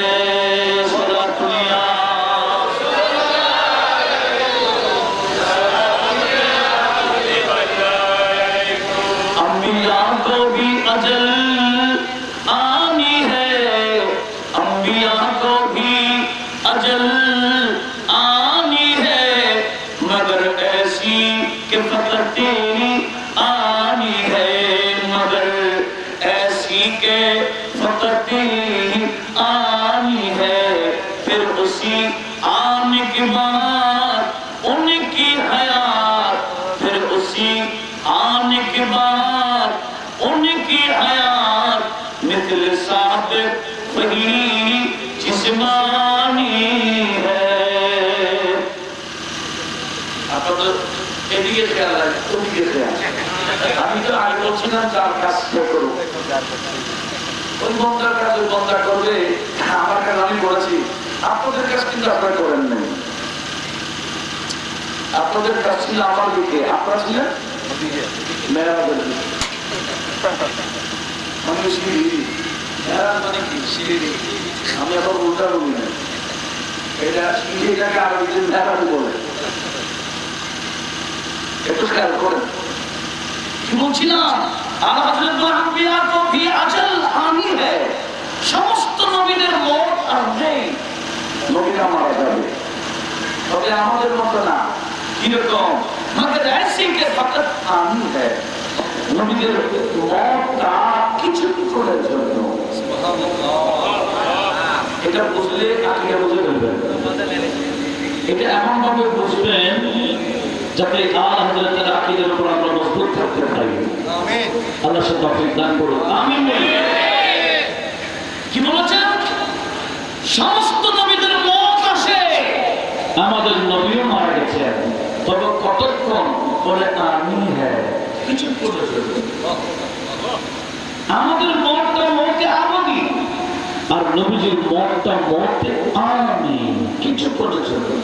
তাহলে কে বলে फिर उसी आने के बाद उनकी हयात এই কিছুক্ষণের মধ্যে আসে যাওয়ার পরে मिसल साबिक वही जिस्मानी है। দুনিয়াতে যেভাবে শ্বশুরের চিন্তা ছিল, বলে কিছুক্ষণের জন্য মত আসার পরে এই মত এসে যখন আবার চলে যাই, আমার আল্লাহ ওই নবীগণকে আবার চিন্তা করে দেয়। বলে কিরকম জিন্দা? কবরবাসীর মতো জিন্দা না, বলে জিন্দা হচ্ছে দুনিয়াবাসীর মতো। মিসলে সাবিক ওহি জিসমানি है। দুনিয়াতে যেভাবে সরাসরি সশরীরে জিন্দা ছিলেন সমস্ত নবীরা, আপন আপন কবরে পাকে সেভাবে জিন্দা। আমরা দুনিয়াতে বাঁচার জন্য পানাহার করতে হবে কিনা? পানাহার ছাড়া কি আমরা বাঁচবো? সমস্ত নবীরাও পানাহার করেন। আমরা তো পানাহার করলে হাজতে যেতে হয়, টয়লেটে যেতে হয়, বাথরুমে যেতে হয়। কেন? এটা দুনিয়ার খাবার বিদায়। কিন্তু নবীগণকে আমার আল্লাহ এমন খাবার দেয় যে খাবার খাইলে বাথরুমে যেতে হয় না। এই খাবার খাইলে শরীর থেকে ঘাম বের হবে, ঘামের মাধ্যমে হজম হয়ে যাবে, এটা আর হাজত যেতে হবে না, প্রস্রাব হবে না, পায়খানা হবে না। এই খাবার দেয় নবীদেরকে আপন আপন রসুলদেরকে। আরেকটু যদি বলেন কে? নবীদেরকে চিন্তা করাই দেন কে? এটা কি নবীদের ক্ষমতা না আল্লাহর কুদরত? আমাদের দেশে অনেকে নবী জিন্দা নবীটা মানে না, বলে জানি মারা গেছেন, জানাজা হয়েছে, কবরস্থ করা হয়েছে, এই কাফন পরানো হয়েছে, গোসল করানো হয়েছে, না আমরা কিভাবে জিন্দা? অনেকের প্রশ্ন আসে কিভাবে জিন্দা? এটা আমি পুরো কালামটা এত বড় না, মোটামুটি ছোট আছে, আমি পুরো কালামটাই করবো, আপনাদেরকে বোঝানোর চেষ্টা করবো, আপনাদেরকে বোঝার চেষ্টা করবো। একটু লক্ষ্য করবো। তাহলে নবীগণ জিন্দা কিরকম? বলে ওনাদের মত আসে, কিন্তু মতটা কিছুক্ষণের জন্য। এই কিছুক্ষণের জন্য কুল্লু নাফসিন যায়কাতুল মউত হিসেবে মারা যায়। মারাটা কিছুক্ষণের জন্য। এই কিছুক্ষণের জন্য সময়টা পার হয়ে গেলে মিসলে সাবিক ওহি জিসমানি है। দুনিয়াতে যেভাবে জিন্দা ছিলেন খবরও সেভাবে জিন্দা হয়ে যায়। রূহ তো সবকি है जिंदा उनका, रूह तो सबकी है जिंदा उनका, जिसमें पुर नूर भी रूहानी है, जिसमें पुर नूर भी रूहानी है। और की रूह हो कितनी ही लतीफ, उनके अजसाम की कब फानी है, उनकी अजसाम की कब फानी है। একটু জোরে বলুন না সুবহানাল্লাহ। একটু খেয়াল করুন, আমরা মারা যাব, আমাদের রূহ আছে কিনা? রূহ কি মারা যাবে? একটু বোঝার চেষ্টা করুন। আমাদের বডি মারা যাবে, রূহ আল্লাহ হযরত বলেন রূহ তো সবকি है जिंदा, সবার রূহ জিন্দা। মানুষ মারা যাওয়ার পর তার রূহও জিন্দা থাকে। আর আমাদের নবীর রূহ জিন্দা না, বলছে জিসম পুর নূর ভি রূহানি হয়। তখন আমার নবীজির শরীরে তো রূহানি হয়ে যায়। আমাদের রূহ তো জিন্দা, নবীজির শরীরে তো রূহানি হয়ে যায়। জিসম যদি রূহানি হয়ে যায় তখন ওই জিসম এক জায়গায় না, কোটি জায়গায় থাকতে পারে। এই বিষয়টা কঠিন হচ্ছে, আপনারা কতটুকু বুঝবেন জানি না, কারণ বিষয়টা কঠিন। শরীর যদি লাঠির হয়ে যায় শরীর যদি রুহানি হয়ে যায়, ওই শরীর এট এ টাইম অনেক জায়গায় থাকতে পারে। পৃথিবীতে যত কবর হবে, এটা মুমিনের কবর হোক, কাফেরের কবর হোক, যত কোটি কবর একদিনে হবে, সমস্ত কবরে কিন্তু আমার নবী থাকবে না। এটা বুঝলো, এটা বুঝবে না কেন? বলেন নবীজির জিসিমের জোর রুহানি হয়ে গেছে, এট এ টাইম এক কোটি জায়গায় থাকতে পারবে। আমার হুজুর রাসূল আযম এট এ টাইম 70 জনের ঘরে ইফতার করেছে, 70 জনের ঘরে মাগরিবের নামাজ ইমামতি করেছে। আপনারা তো জানেন। আর নয় আশরাফ আলী থানভী সাহেব, যিনি কওমের ইমাম, বড় আলেম, যাকে হাকিমুল উম্মত বলা হয়, উনিও জামালে আউলিয়া নামক কিতাবের মধ্যে, ইমদাদুল মুশতাক নামক কিতাবে, আল ইফাদা আল ইউমিয়া নামক কিতাবে, 3টা কিতাবে হযরত আব্দুল্লাহ হাদরামী রাদিয়াল্লাহু তাআলার কথা উল্লেখ করেছেন। উনি নাকি 30টা জামে মসজিদে এট এ টাইম খুতবা দিয়েছেন, 30টা জামে মসজিদের জুমার নামাজে ইমামতি করেছেন। আব্দুল্লাহ হাদরামী কয়জন? একটু বলেন কয়জন? আশরাফ আলী থানভী বলতেছেন আব্দুল্লাহ হাদরামী একজন, কিন্তু উনি একদিন জুমার দিন 30টা জুমার নামাজে জামে মসজিদে ভিন্ন ভিন্ন জায়গায় ভিন্ন ভিন্ন দেশে 30টা জামে মসজিদে খুতবা দিয়েছিলেন, আবার 30টা জামে মসজিদে জুমার নামাজের ইমামতিও করেছেন। জোরে বলুন। এই আব্দুল্লাহ হাদরামী যদি 30 জায়গায় থাকতে পারে, এবার বলেন আমার নবীজি কয় জায়গায় থাকতে পারে?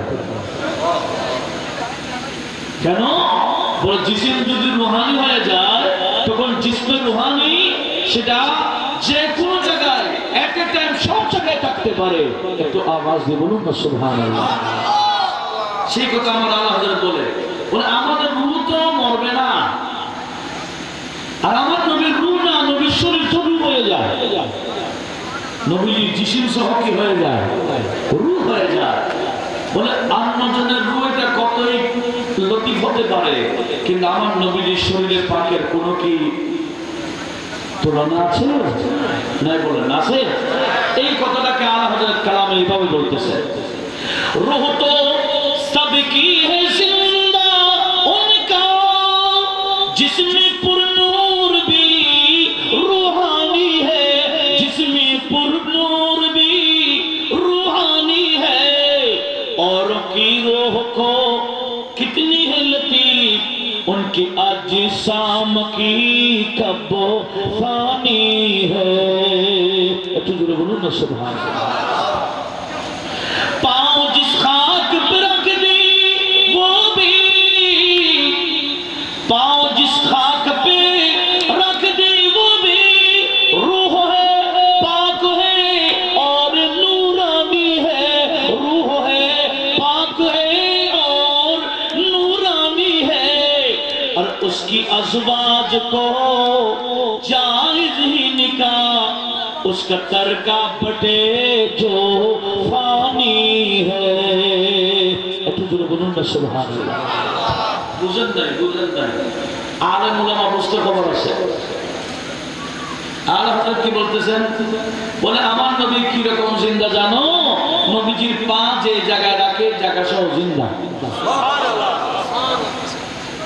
নবী জিন্দা না, নবীর পা যে জায়গায় রাখে জায়গা সহ কি হয়ে যায়?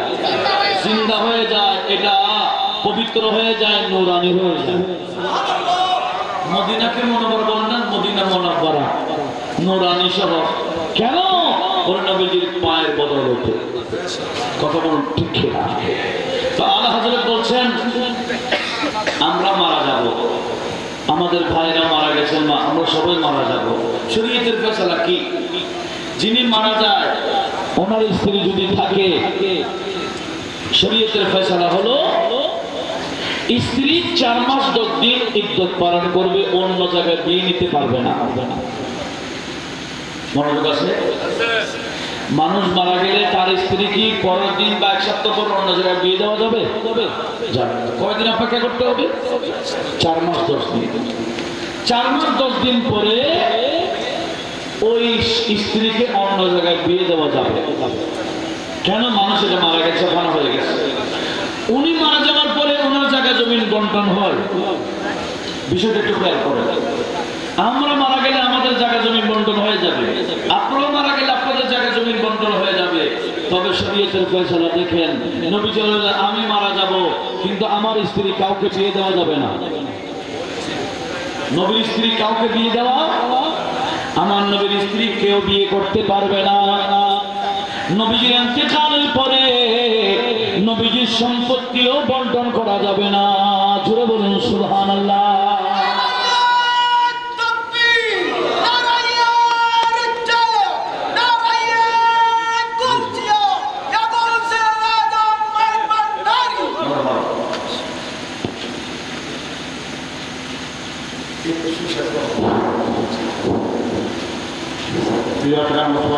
আসসালামু আলাইকুম।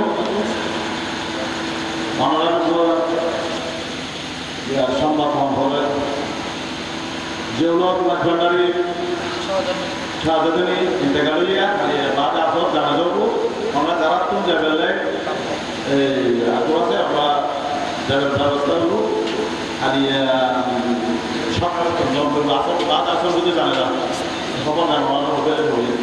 আসসালামু আলাইকুম। সবাই হঠাৎ যেটা বলছেন হাসান মাওলা বলছেন ওনারা আপনাদের না? আচ্ছা আচ্ছা, ওনারা মজান। আমরা সবাই বলি ইন্না লিল্লাহি ওয়া ইন্না ইলাইহি রাজিউন। আল্লাহ ওনার রবের দরজাত নসিব করুন। একটু যদি বলুন না আমিন। ওনার তো সাদা ওলাদে মুস্তাফা, আমরা দোয়া করবো আল্লাহ ওনাদের রসুলে আমাদের জীবনের গুনাহ মাফ করে দিন। একটু যদি বলুন না আমিন। আমি যে মশলাটা বলতেছি আপনারা কি খেয়াল করেছেন? মানুষ মারা গেলে 4 মাস 10 দিন পরে ওনার স্ত্রী অন্য জায়গায় বিয়ে দিতে পারে কিনা? পারে না? কিন্তু নবীজি মারা যাওয়ার পরে নবীজির স্ত্রী কেউ বিয়ে করতে পারবে? আমরা মারা যাওয়ার পরে আমাদের জায়গা জমিন বন্টন হয়, কিন্তু নবীজির ইন্তেকালের পরে নবীজির জায়গা জমিন বন্টন হয় না। কেন? বলে ওনার বিয়ে, ওনার স্ত্রী আরেকজন কেন বিয়ে করবে? বলে উনি মারা গেছে, ফানা হয়ে গেছে, শেষ। ওনার সম্পত্তি বন্টন কেন হবে? বলে উনি মারা গেছে, ফানা হয়ে গেছে, শেষ। কিন্তু নবী মারা যাওয়ার পর ফানা হয় না, সেজন্য ওনার স্ত্রী অন্য কেউ বিয়ে করতে পারে না, ওনার সম্পত্তিও বন্টন করা হয় না। একটু জোরে বলুন না সুবহানাল্লাহ। আল্লাহ হযরত এই লাইনের মধ্যে বিষয়টা তুলে ধরেছে, কত কঠিন বিষয়, একটু ভালো করে খেয়াল করুন। কি বলতেছেন? पाँच इस खाक पे रख दी वो भी रूह है, पाक है, रूहानी है, रूह है, पाक है और नूरानी है। उसकी अज़वाज को जायज़ ही निकाह, उसका तरका भी बैठे जो फानी है। একটু জোরে বলুন না সুবহানাল্লাহ। নবীর স্ত্রী কেউ বিয়ে করতে পারবে না, নবীজির সম্পত্তি বন্টন হয় না, এটাই প্রমাণ নবীজির হায়াতুন নবী। আর হযরত কিভাবে কোরআন সুন্নাহর আলোকে কালামের মাধ্যমে বোঝাই দিলেন দেখেন। সে আলা হযরত ফাজলে বরবী, আমি তো আগে বলেছি ওনার একটা বিষয়ও অবাস্তব নয়, সব আমার আলা হযরত ফাজলে বরবী বাস্তবতা উঠাই ধরেছেন। উচ্চ আওয়াজ বলুন সুবহানাল্লাহ। একদিন আলা হযরত, আমি তো আগে বলেছি, আসক্ত মাগরিব আলা হযরত মানুষের দিদার দিতে কত আসক্ত মাগরিব, এটা মানুষের বিভিন্ন জায়গা থেকে মানুষরা বলতে করে আলা হযরতের সাক্ষাতে যেতেন, কিন্তু দিদারের টাইম ছিল আসক্ত মাগরিব। একদিন আসরের নামাজের পরে যে জায়গায় উনি সাক্ষাতে যান সে জায়গায় বসছেন। ওনার ভাই ছিল ছোট ভাই, ওনার ভাইয়ের নাম মোহাম্মদ রাজা, কিন্তু ডাকতেন নন্নে মিয়া। কি মিয়া মানে ছোট ভাইয়ের আলা হযরতের ছোট ভাই নন্দ মিয়া মোহাম্মদ রেজা খান उन्हें आला हज़रत कैसे बोलते नब्बत भजान हैदराबाद दक्कन से एक लोग आया मगर वो शिया है शिया है বর্তমানে শিয়া আছে কিনা আছে আগে ছিল না এখন টাকার বিনিময়ে শিয়া হয়ে যাচ্ছে একটু জোরে বলুন না নাউজুবিল্লাহ ইরান থেকে বস্তা বস্তা টাকা আসতেছে অনেক সুন্নি দরবার খাই বলতেছে আলা হযরত ফাযিল রবি একটা মিয়ান দিয়েছেন বলছেন হযরত আমির মুআবিয়াকে যারা গালি দেয় এরা শিয়া এটা আলা হযরতের মক্কা ঠিক আর মাওলানা আলী শের খুদার বিরুদ্ধে যারা বলে এরা খারেজি কথা বুঝুন মাওলানা আলী শের খুদার বিরুদ্ধে বললে এটার নাম কি আর মাওলানা আলীকে ভালোবাসতে গিয়ে আমির মুআবিয়াকে গালি দিলে এর বান্দার নাম কি আর কিছু বলো শিয়া এই ইদানিং শিয়া চর্চা বেশি সেজন্য আমরা রাবাতায়ে উলামা আহলে সুন্নাতের প্রকাশে আমি গুনাহগার একটা লিখিত বই আর 2 বছর আগে ছাপানো হয়েছে সেটা হচ্ছে শিয়া পরিচিতি ও হযরত আমির মুআবিয়া উনি কে এটা চিনে না বিভিন্ন দরবারে যেমন নাকি অনেক দরবারে সাজ্জাদা নশীন আছে পীরের তরিকত আছে কিন্তু আলেম না কি না এই আলেম না হওয়ার কারণে মিস্টেক বিষয়টা বুঝে নিতে পারে না আমির মুআবিয়ার বিরুদ্ধে অকাট্য ভাষা গালাগালি করে সেজন্য আলা হযরতের আজকের এই মাহফিল থেকে এই বিষয়ে আমাদেরকে সতর্ক থাকার দরকার আছে কিনা বলেন আমরা সুন্নি হয়ে কবরে যেতে চাই শিয়া হয়ে নয় কথা বলুন ঠিক কিনা আলা হযরতের কাছে কানে কানে এসে নন্দে নিয়ে কি বলছেন ভাইজান হায়দ্রাবাদ দক্ষিণ থেকে একজন বন্দা আসছে উনি শিয়া আপনার সাথে সাক্ষাৎ করতে আসছে তখন আলা হযরত বাকি সব যারা আসতেছেন ইনাদের কেউ ফতোয়া তালাশ করছে কেউ মাসালা তালাশ করছে এই কেউ এই সমস্যা কেউ ওই সমস্যা কেউ তাবিজের জন্য কেউ এই জন্য সব সমাধান দিচ্ছে ওই হায়দ্রাবাদ দক্ষিণ থেকে যিনি আসছে উনি বসে আছে আলা হযরত সে কখন ঢুকলো সে কি করতেছে তার চেহারাও দেখলেন না কেন এত ইমান মজবুত ছিল শিয়া শুনছে ও শিয়া বলেছে সেজন্য তার দিকে দেখলেন না সে সালাম দিয়েছে আমার আলা হযরত সালামের উত্তর দেন সে আলাদা ব্যস্ততা দেখাচ্ছে মানে বাকিগুলো ব্যস্ত ইনাকে কোনো পাত্তাই দিলেন না গুরুত্বই দিলেন না সে বলছে নিরুপায় হয়ে চলে গেছে সবাইকে যখন বিদায় দিলেন নন্না মিয়া ভাইজানের কাছে এসে বলছেন ভাইজান इतना दूर से आया वो हैदराबाद दक्कन से आप कुछ भी नहीं बोलो उसके साथ अपनी तस्वीर रखना छोड़ बोले से नियामत ना आला हज़रत बोले नन्ना मिया हमें क्या बंगोड़ा काज करी नहीं আমার বুজুর্গদের আমল করছে সুবহানাল্লাহ আমার বুজুর্গরা আমাকে শিক্ষা দিয়েছেন বলে কি রকম বলে দিন ফারুক আযম রাদিয়াল্লাহু তাআলা এর খেলাফত আমলে বাহির থেকে একজন মেহমান আসছে বাহির থেকে যখন মেহমান আসছে ফারুক আযম নিজের ছেলে আব্দুল্লাহকে ডাকলেন ডেকে বললেন আব্দুল্লাহ এই মেহমানকে করে নিয়ে যাও মেহমানদারি করো খাবারের ব্যবস্থা করো আমি আসতেছি খাবার রেডি করতে বলো তোমার মুখে হযরত ফারুক আযমের স্ত্রী খাবার রেডি করলেন মেহমান বসে আছে ফারুক আযমের ছেলেও বসে আছে এদিকে ফারুক আযম আসার জন্য অপেক্ষা করতেছেন ফারুক আযম আসছে খাবার খাবে আর কি খাওয়ার আগে কিছু কথাবার্তা বলতেছেন কথার ফাঁকে এই মেহমানের মুখ দিয়ে সে যে বাতিল সে যে মুনাফিক এই কথার ফাঁকে বোঝা গেছে বৈঠক কিসের একটু জোরে বলেন সে যে মুনাফিক ফারুক আযম বুঝে ফেললেন তার কথাই বলছে আব্দুল্লাহ इसको এই বন্দাকে কান ধরে বের করে দাও তার সাথে আমার কোনো খাবারের লেনদেন নাই তাকে আমি খাওয়াইতে পারবো না কান ধরে বের করে দাও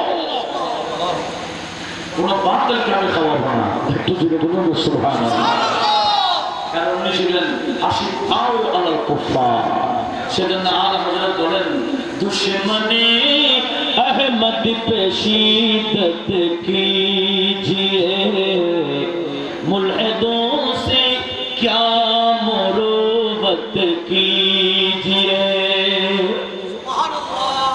বুঝে বলছেন তো ফারুক আজমের কথাটা আমার আর হযরত অনুবাদ করতেছে কি বলতেছেন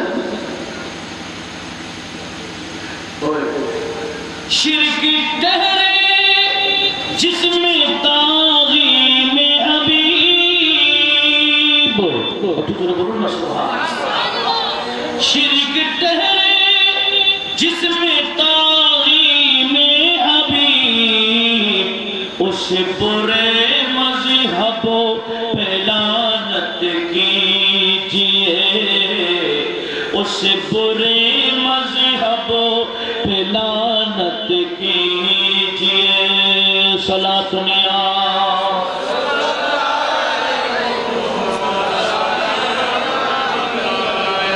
দেখেন আমি যে লাইনটা বলার জন্য চেষ্টা করতেছি সেই লাইনটা শুনছি ওই যে ফারুক আজম কি বলেছিলেন কান ধরে বের করে দাও কি ধরে খাবার রেডি খাওয়া খাইতে দিব কান ধরে বের করে দাও তো আলা হযরত সেটা অনুবাদ করতেছেন ইয়া রাসূলুল্লাহ দুহাই আপকি সুবহানাল্লাহ ইয়া রাসূলুল্লাহ দুহাই আপকি আর খুশে মালে اہل بدعت کیجئے گوشمال اہل بدعت کیجئے ایک تو جلو بولو نا سبحان تکبیر نعرہ رسالہ نعرہ غوثیہ نعرہ سنت والجماعہ غوثیہ کمیٹی بنگلہ دیش বাংলাদেশ ইসলামী ছাত্র সেনা মারহাবা ইশকে মোহাব্বত ইশকে মোহাব্বত আলা হযরত মোহাব্বত ইশকে মোহাব্বত মাশাআল্লাহ কি বলছি না আলা হযরত কি বলছি ইয়া রাসূলুল্লাহ দুহাই আপকি গোশে মাল আহলে বিদআত কি দিয়ে ইয়া রাসূলুল্লাহ সুন্নি যারা যত আছে সব আহলে বিদআত এদের কান ধরে কান ঘুরাই দেন কান ঘুষে দেন কি ঘুরাই দেন গোশে মাল মানে কি কান ঘুরাই দিতে বলতেছে কান মলি দিতে বলতেছে কেন ফারুক আজম বলে বিয়াদব গুস্তাখে মুনাফিক তাকে আমি খাওয়াবো না তার কান ধরে বের করে দাও একটু জোরে বলুন না সুবহানাল্লাহ তো আলা হযরত কি বললেন ভাইকে এই যে ভাই এই যে শিয়া বাতিল তার সালামের উত্তর আমি কিভাবে দিব ফারুক আজম তো খাওয়ার বৈঠক থেকে উঠাই দিয়েছি আমি তো খাওয়ার বৈঠক থেকে উঠাই দিই আমি তার সাথে কথা বলি কোন বাতিলের সাথে আমি কথা বলতে রাজি না একটু জোরে বলুন না সুবহানাল্লাহ কি মজবুত দেখেন আমরা আলা হযরত সে আলা হযরত ফাজিল নবী আজকে শুধু চর্চা চললো না কথা বলুন ঠিক কি না উনি এত বড় আশিকের রাসূল ছিলেন কি বলছিলাম আমার নবীজি শানে পুরো বিয়াদবি করলে আমার আলা হযরত তার সাথে সাথে জবাব দিতেন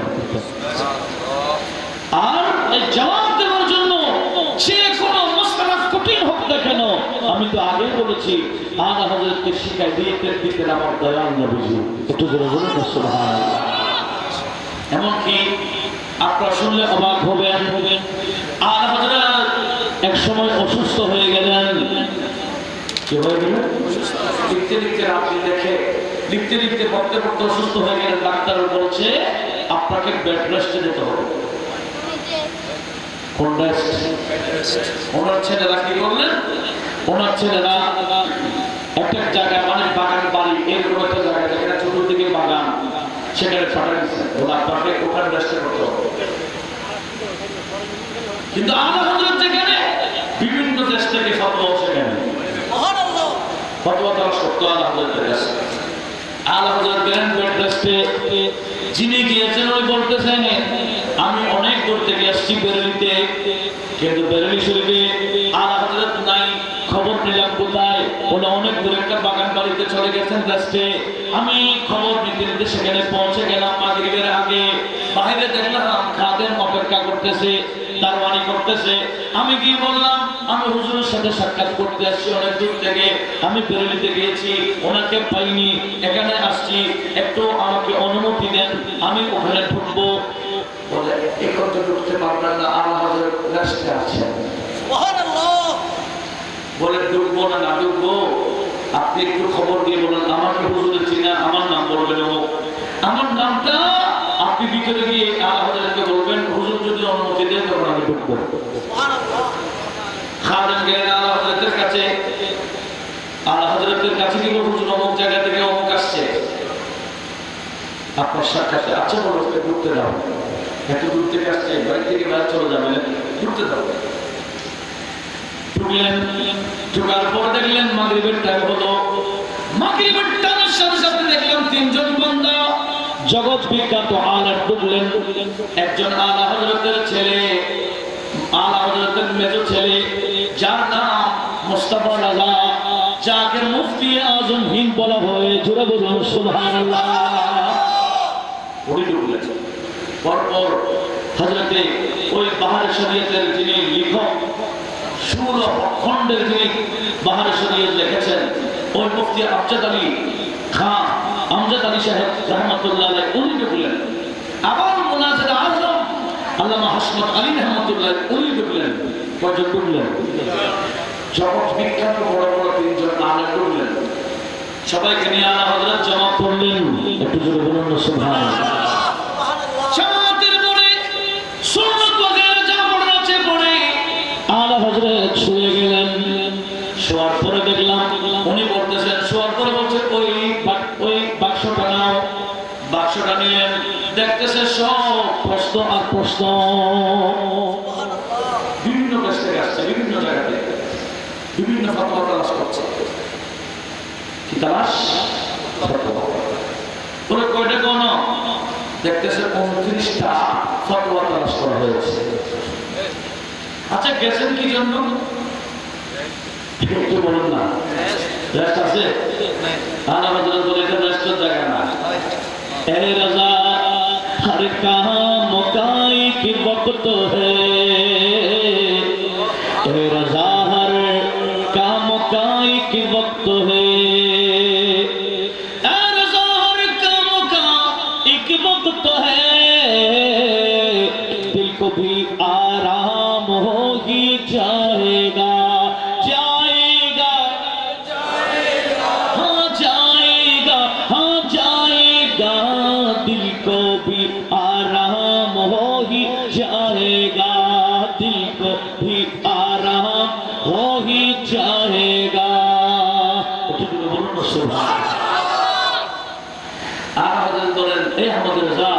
প্রত্যেকটা কাজের একটা টাইম আছে। ইমানদারের জন্য দুনিয়াটা আরামের জায়গা না। ইমানদারের জন্য আরামের জায়গা হবে ইমানদারকে যখন খবর ঢুকে দিব। কোথায় ঢুকে দিবে? তো ওখানে রাস্তা গেছেন, রাস্তা গেলেন, এখানে কি করতেছেন আমি সেটা বলছি আপনাদেরকে। শুয়ে গেছেন উনি মাগরিবের নামাজের পরে, রেস্ট করতেছেন, বলতেছেন বাক্সটা নাও। বাক্সের মধ্যে সব কি প্রশ্ন বিভিন্ন জায়গা থেকে আসছে। তখন তিনজন কাগজ কলম নিয়ে বসে গেলেন, আর একটা জগৎ বিখ্যাত আলেমরা আলা হযরতের ভাইটার এই অসুস্থ হওয়ার আগে তুমি যে দেখছেন, অসুস্থ হওয়ার কারণে তিনজনকে রাখতে লাগছে। বলে তুমি একটা প্রশ্ন নাও। প্রশ্নটা নেওয়ার পরে উত্তর বলতেছেন, আর আমাদের তোমাকে উত্তর বলছেন, উনি লিখতেছেন। তোমার একটা প্রশ্ন নাও, ওই প্রশ্নের উত্তর বলতেছেন, ওনাকে উত্তর বলে দিলেন বিভিন্ন কিতাবের রেফারেন্স দিয়ে, বিভিন্ন কিতাবের ইবারত। কারণ আলা হযরত একটা আদালা কেরামত ছিল, যে কিতাব যতই বড়িয়ে হোক, যত বড় হোক, একবার যে যখন পড়েছে আলা হযরত ওই কিতাব আর কখনো ভুলেন না। কয়বার পড়তেন? একবার পড়লে সেটা মুখস্থ হয়েছে। যেমন একটা কিতাব আলা হযরতের কাছে ছিল না, আমি সেই কিতাবের নামটা বলতেছি। সেই কিতাবের নাম হলো উকুদুদ দুররিয়া ফি তানকিহ আল ফাতওয়া আল হামদিয়া। সেই কিতাবটা আলা হযরতের ব্যক্তিগত লাইব্রেরিতে ছিল না। আর হঠাৎ একদিন মাহফিলে গেছে, ওনার এক ছাত্রের পরে গেলেন, দেখলেন কিতাবটা। আপনাদের কোনো বিরক্ত লাগতেছে? দেখেন গেছেন মাহফিলে, ছাত্রের ঘরে যখন গেলেন দেখতেছেন কি কিতাবের নাম উকুদুদ দুররিয়া ফি তানকিহ আল ফাতওয়া আল হানাফিয়া। বলছেন বাবা তোমার কাছে কিতাবটা আছে, আমার তো নাই। আচ্ছা আজকে আমাকে দিও, আমি বাড়িতে নিয়ে যাবো, পরে তোমাকে পাঠিয়ে দিও। বলো হুজুর এটা আমার দ্বিতীয় নাই, আপনাকে দিতে পারে, আবার পাঠিয়ে দিতে পারো। বলে পাঠিয়ে দিব, কারণ কিতাব আসলে কিতাব, কাউকে কিতাব দিলে কাউ হারাই যেতে পারে। তো আর আমাদের ছাত্র বলছে হুজুর এই নুসখাটা আমার কাছে আর নাই, বলে তোমার কাছে পাঠিয়ে দিব। দেখে পড়ে নিলেন, কিন্তু মাহফিল শেষে রাতে চলে যাওয়ার কথা ছিল, কিন্তু রাতে যাওয়ার সুযোগ হইল না। পরের দিন যাচ্ছে, পরের দিন যখন যাচ্ছে ব্যাগ থেকে কিতাবটা বের করে বলো অমুককে দিয়ে আসো। অমুকের কাছে ছাত্রের কাছে কিতাবটা পৌঁছায় দিলেন। ছাত্র কিতাব পড়ে দৌড়তে দৌড়তে হুজুরের কাছে আমার রেল স্টেশনে চলে আসছেন। হুজুর আপনি রাগ করছেন নাকি, আমাকে কিতাবটা দিয়ে দিয়েছেন কেন? বলছে প্রোগ্রাম ছিল রাতে চলে যাবো, সেজন্য তোমার থেকে নিয়েছিলাম, পাঠিয়ে দিব বলছিলাম, এখন আর পাঠাইতে হবে না, তুমি নিয়ে যাবো। কেন? বলে আপনার কিতাবটা দেখে বলছি। এত বড় কিতাব এটা রাতে দেখে ফেলেছেন। আর আর হযরত যেটা কিতাব একবার পড়েছে, কিতাব সে এবারও সে মুখস্থ। এই তিনজন রাইটার ইনারাদেরকে বলছে তোমার প্রশ্ন বলো, প্রশ্ন বলছে উত্তর বলে দিলেন। এই কিতাবে ব্যাপারটি বলতে লিখতে থাকো। আরেকজন বলছেন এবারে 29টা প্রশ্নের জবাব উনি বলে দিলেন, বাকিরা লিখতে আছে। এটার একটা দৃশ্য আমি দেখেছি। আল্লাহ হযরতের নাতির ছেলে গত কয়েক বছর আগে তিনি মারা গেছেন, যার জানাজাতে প্রায় 3 কোটি মানুষের সমাগম। কত কোটি? 11 মাইল লাগাতার মানুষ ছিল। তার শরীয়তের লোক আল্লামা আখতার রাজা খান রাহমাতুল্লাহ আলাইহি, আমি ওনার দরসে বেশ কয়েকবার বসার সুযোগ পেয়েছি। আমি ফারুকের পাশে হওয়ার পরে একাধিকবার ওনার বৈঠকে বসার সুযোগ হয়েছে। তো একবার গেছিলাম 2006 সালে, কথা বলতেছি। আমি তো একা গেছিলাম আলেম পরীক্ষা দিয়ে। আমি আলেম পরীক্ষা দিয়ে ছেলেরা কথা বলবো না বলে, আলেম পরীক্ষা দিয়ে আমি ইন্ডিয়াতে গেছিলাম একা। তাও সর্বপ্রথম ইন্ডিয়াতে যার মাজারে পাক জিয়ারত করার সুযোগ পাইছি, সে মাজারের নাম মাজারে আলা হযরত। রাতের গতি ছিল 2:30।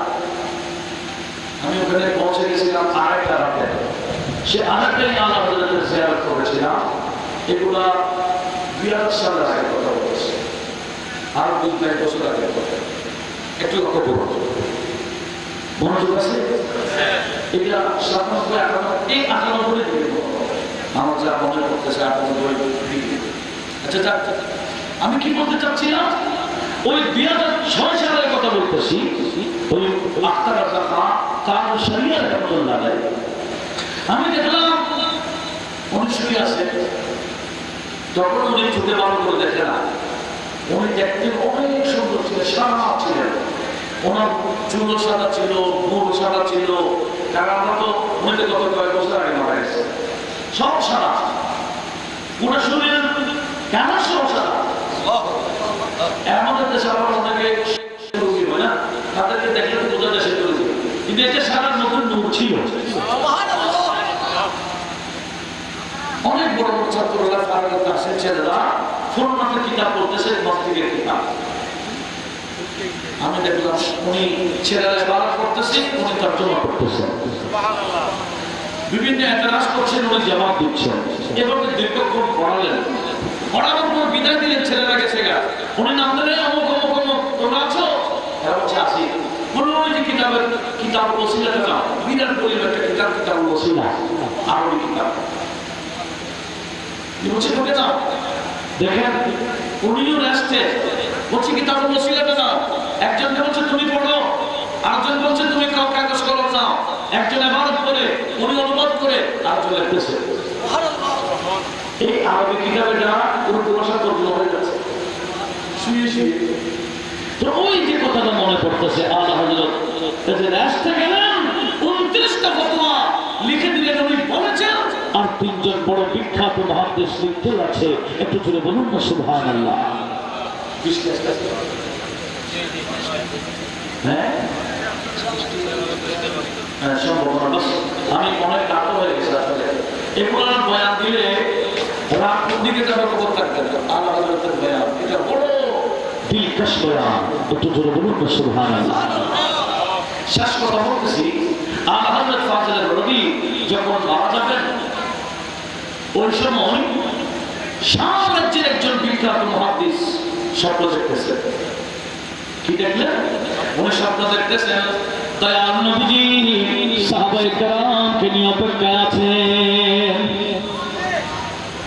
তখন ওই সাম্রাজ্যের বিখ্যাত আলেম নবীজি বলছে ইয়া রাসূলুল্লাহ আপনি তো মনে হয় কারো জন্য অপেক্ষা করতেছেন বলে হ্যাঁ আহমদ রাজা জন্য অপেক্ষা করতেছে সুবহানাল্লাহ যিনি বেরেলি থাকেন এটাতে দেখলে সব রোজ ভেঙে গেছে উনি আর দেরি করলেন না এই খামটা দেখার পরে ইনি হিন্দুস্তানের মধ্যে দিল্লিতে এসে পৌঁছে গেলেন বেরেলি কোন দিকে জিজ্ঞেস করলেন বেরেলিতে এসে পৌঁছে গেলেন এমনকি আহমদ রাজা খান কোথায় এসে জিজ্ঞেস করলেন বলে উনি মারা গেছেন হ্যাঁ আমি তো ওনার সাথে আসছি কখন মারা গেছে বলে অমুক তারিখ এতটায় উনি গড়ি মিলালেন তারিখ মিলালেন সময় মিলালেন হ্যাঁ রে বরাবর সময় আলা হযরত যখন মারা যাচ্ছিলেন তখন এই স্বপ্ন দেখছেন আমার নবীজি আলা হযরতের রূহটাকে স্বাগত জানাবার জন্য সাহাবায়ে কেরামকে নিয়ে অপেক্ষা আছে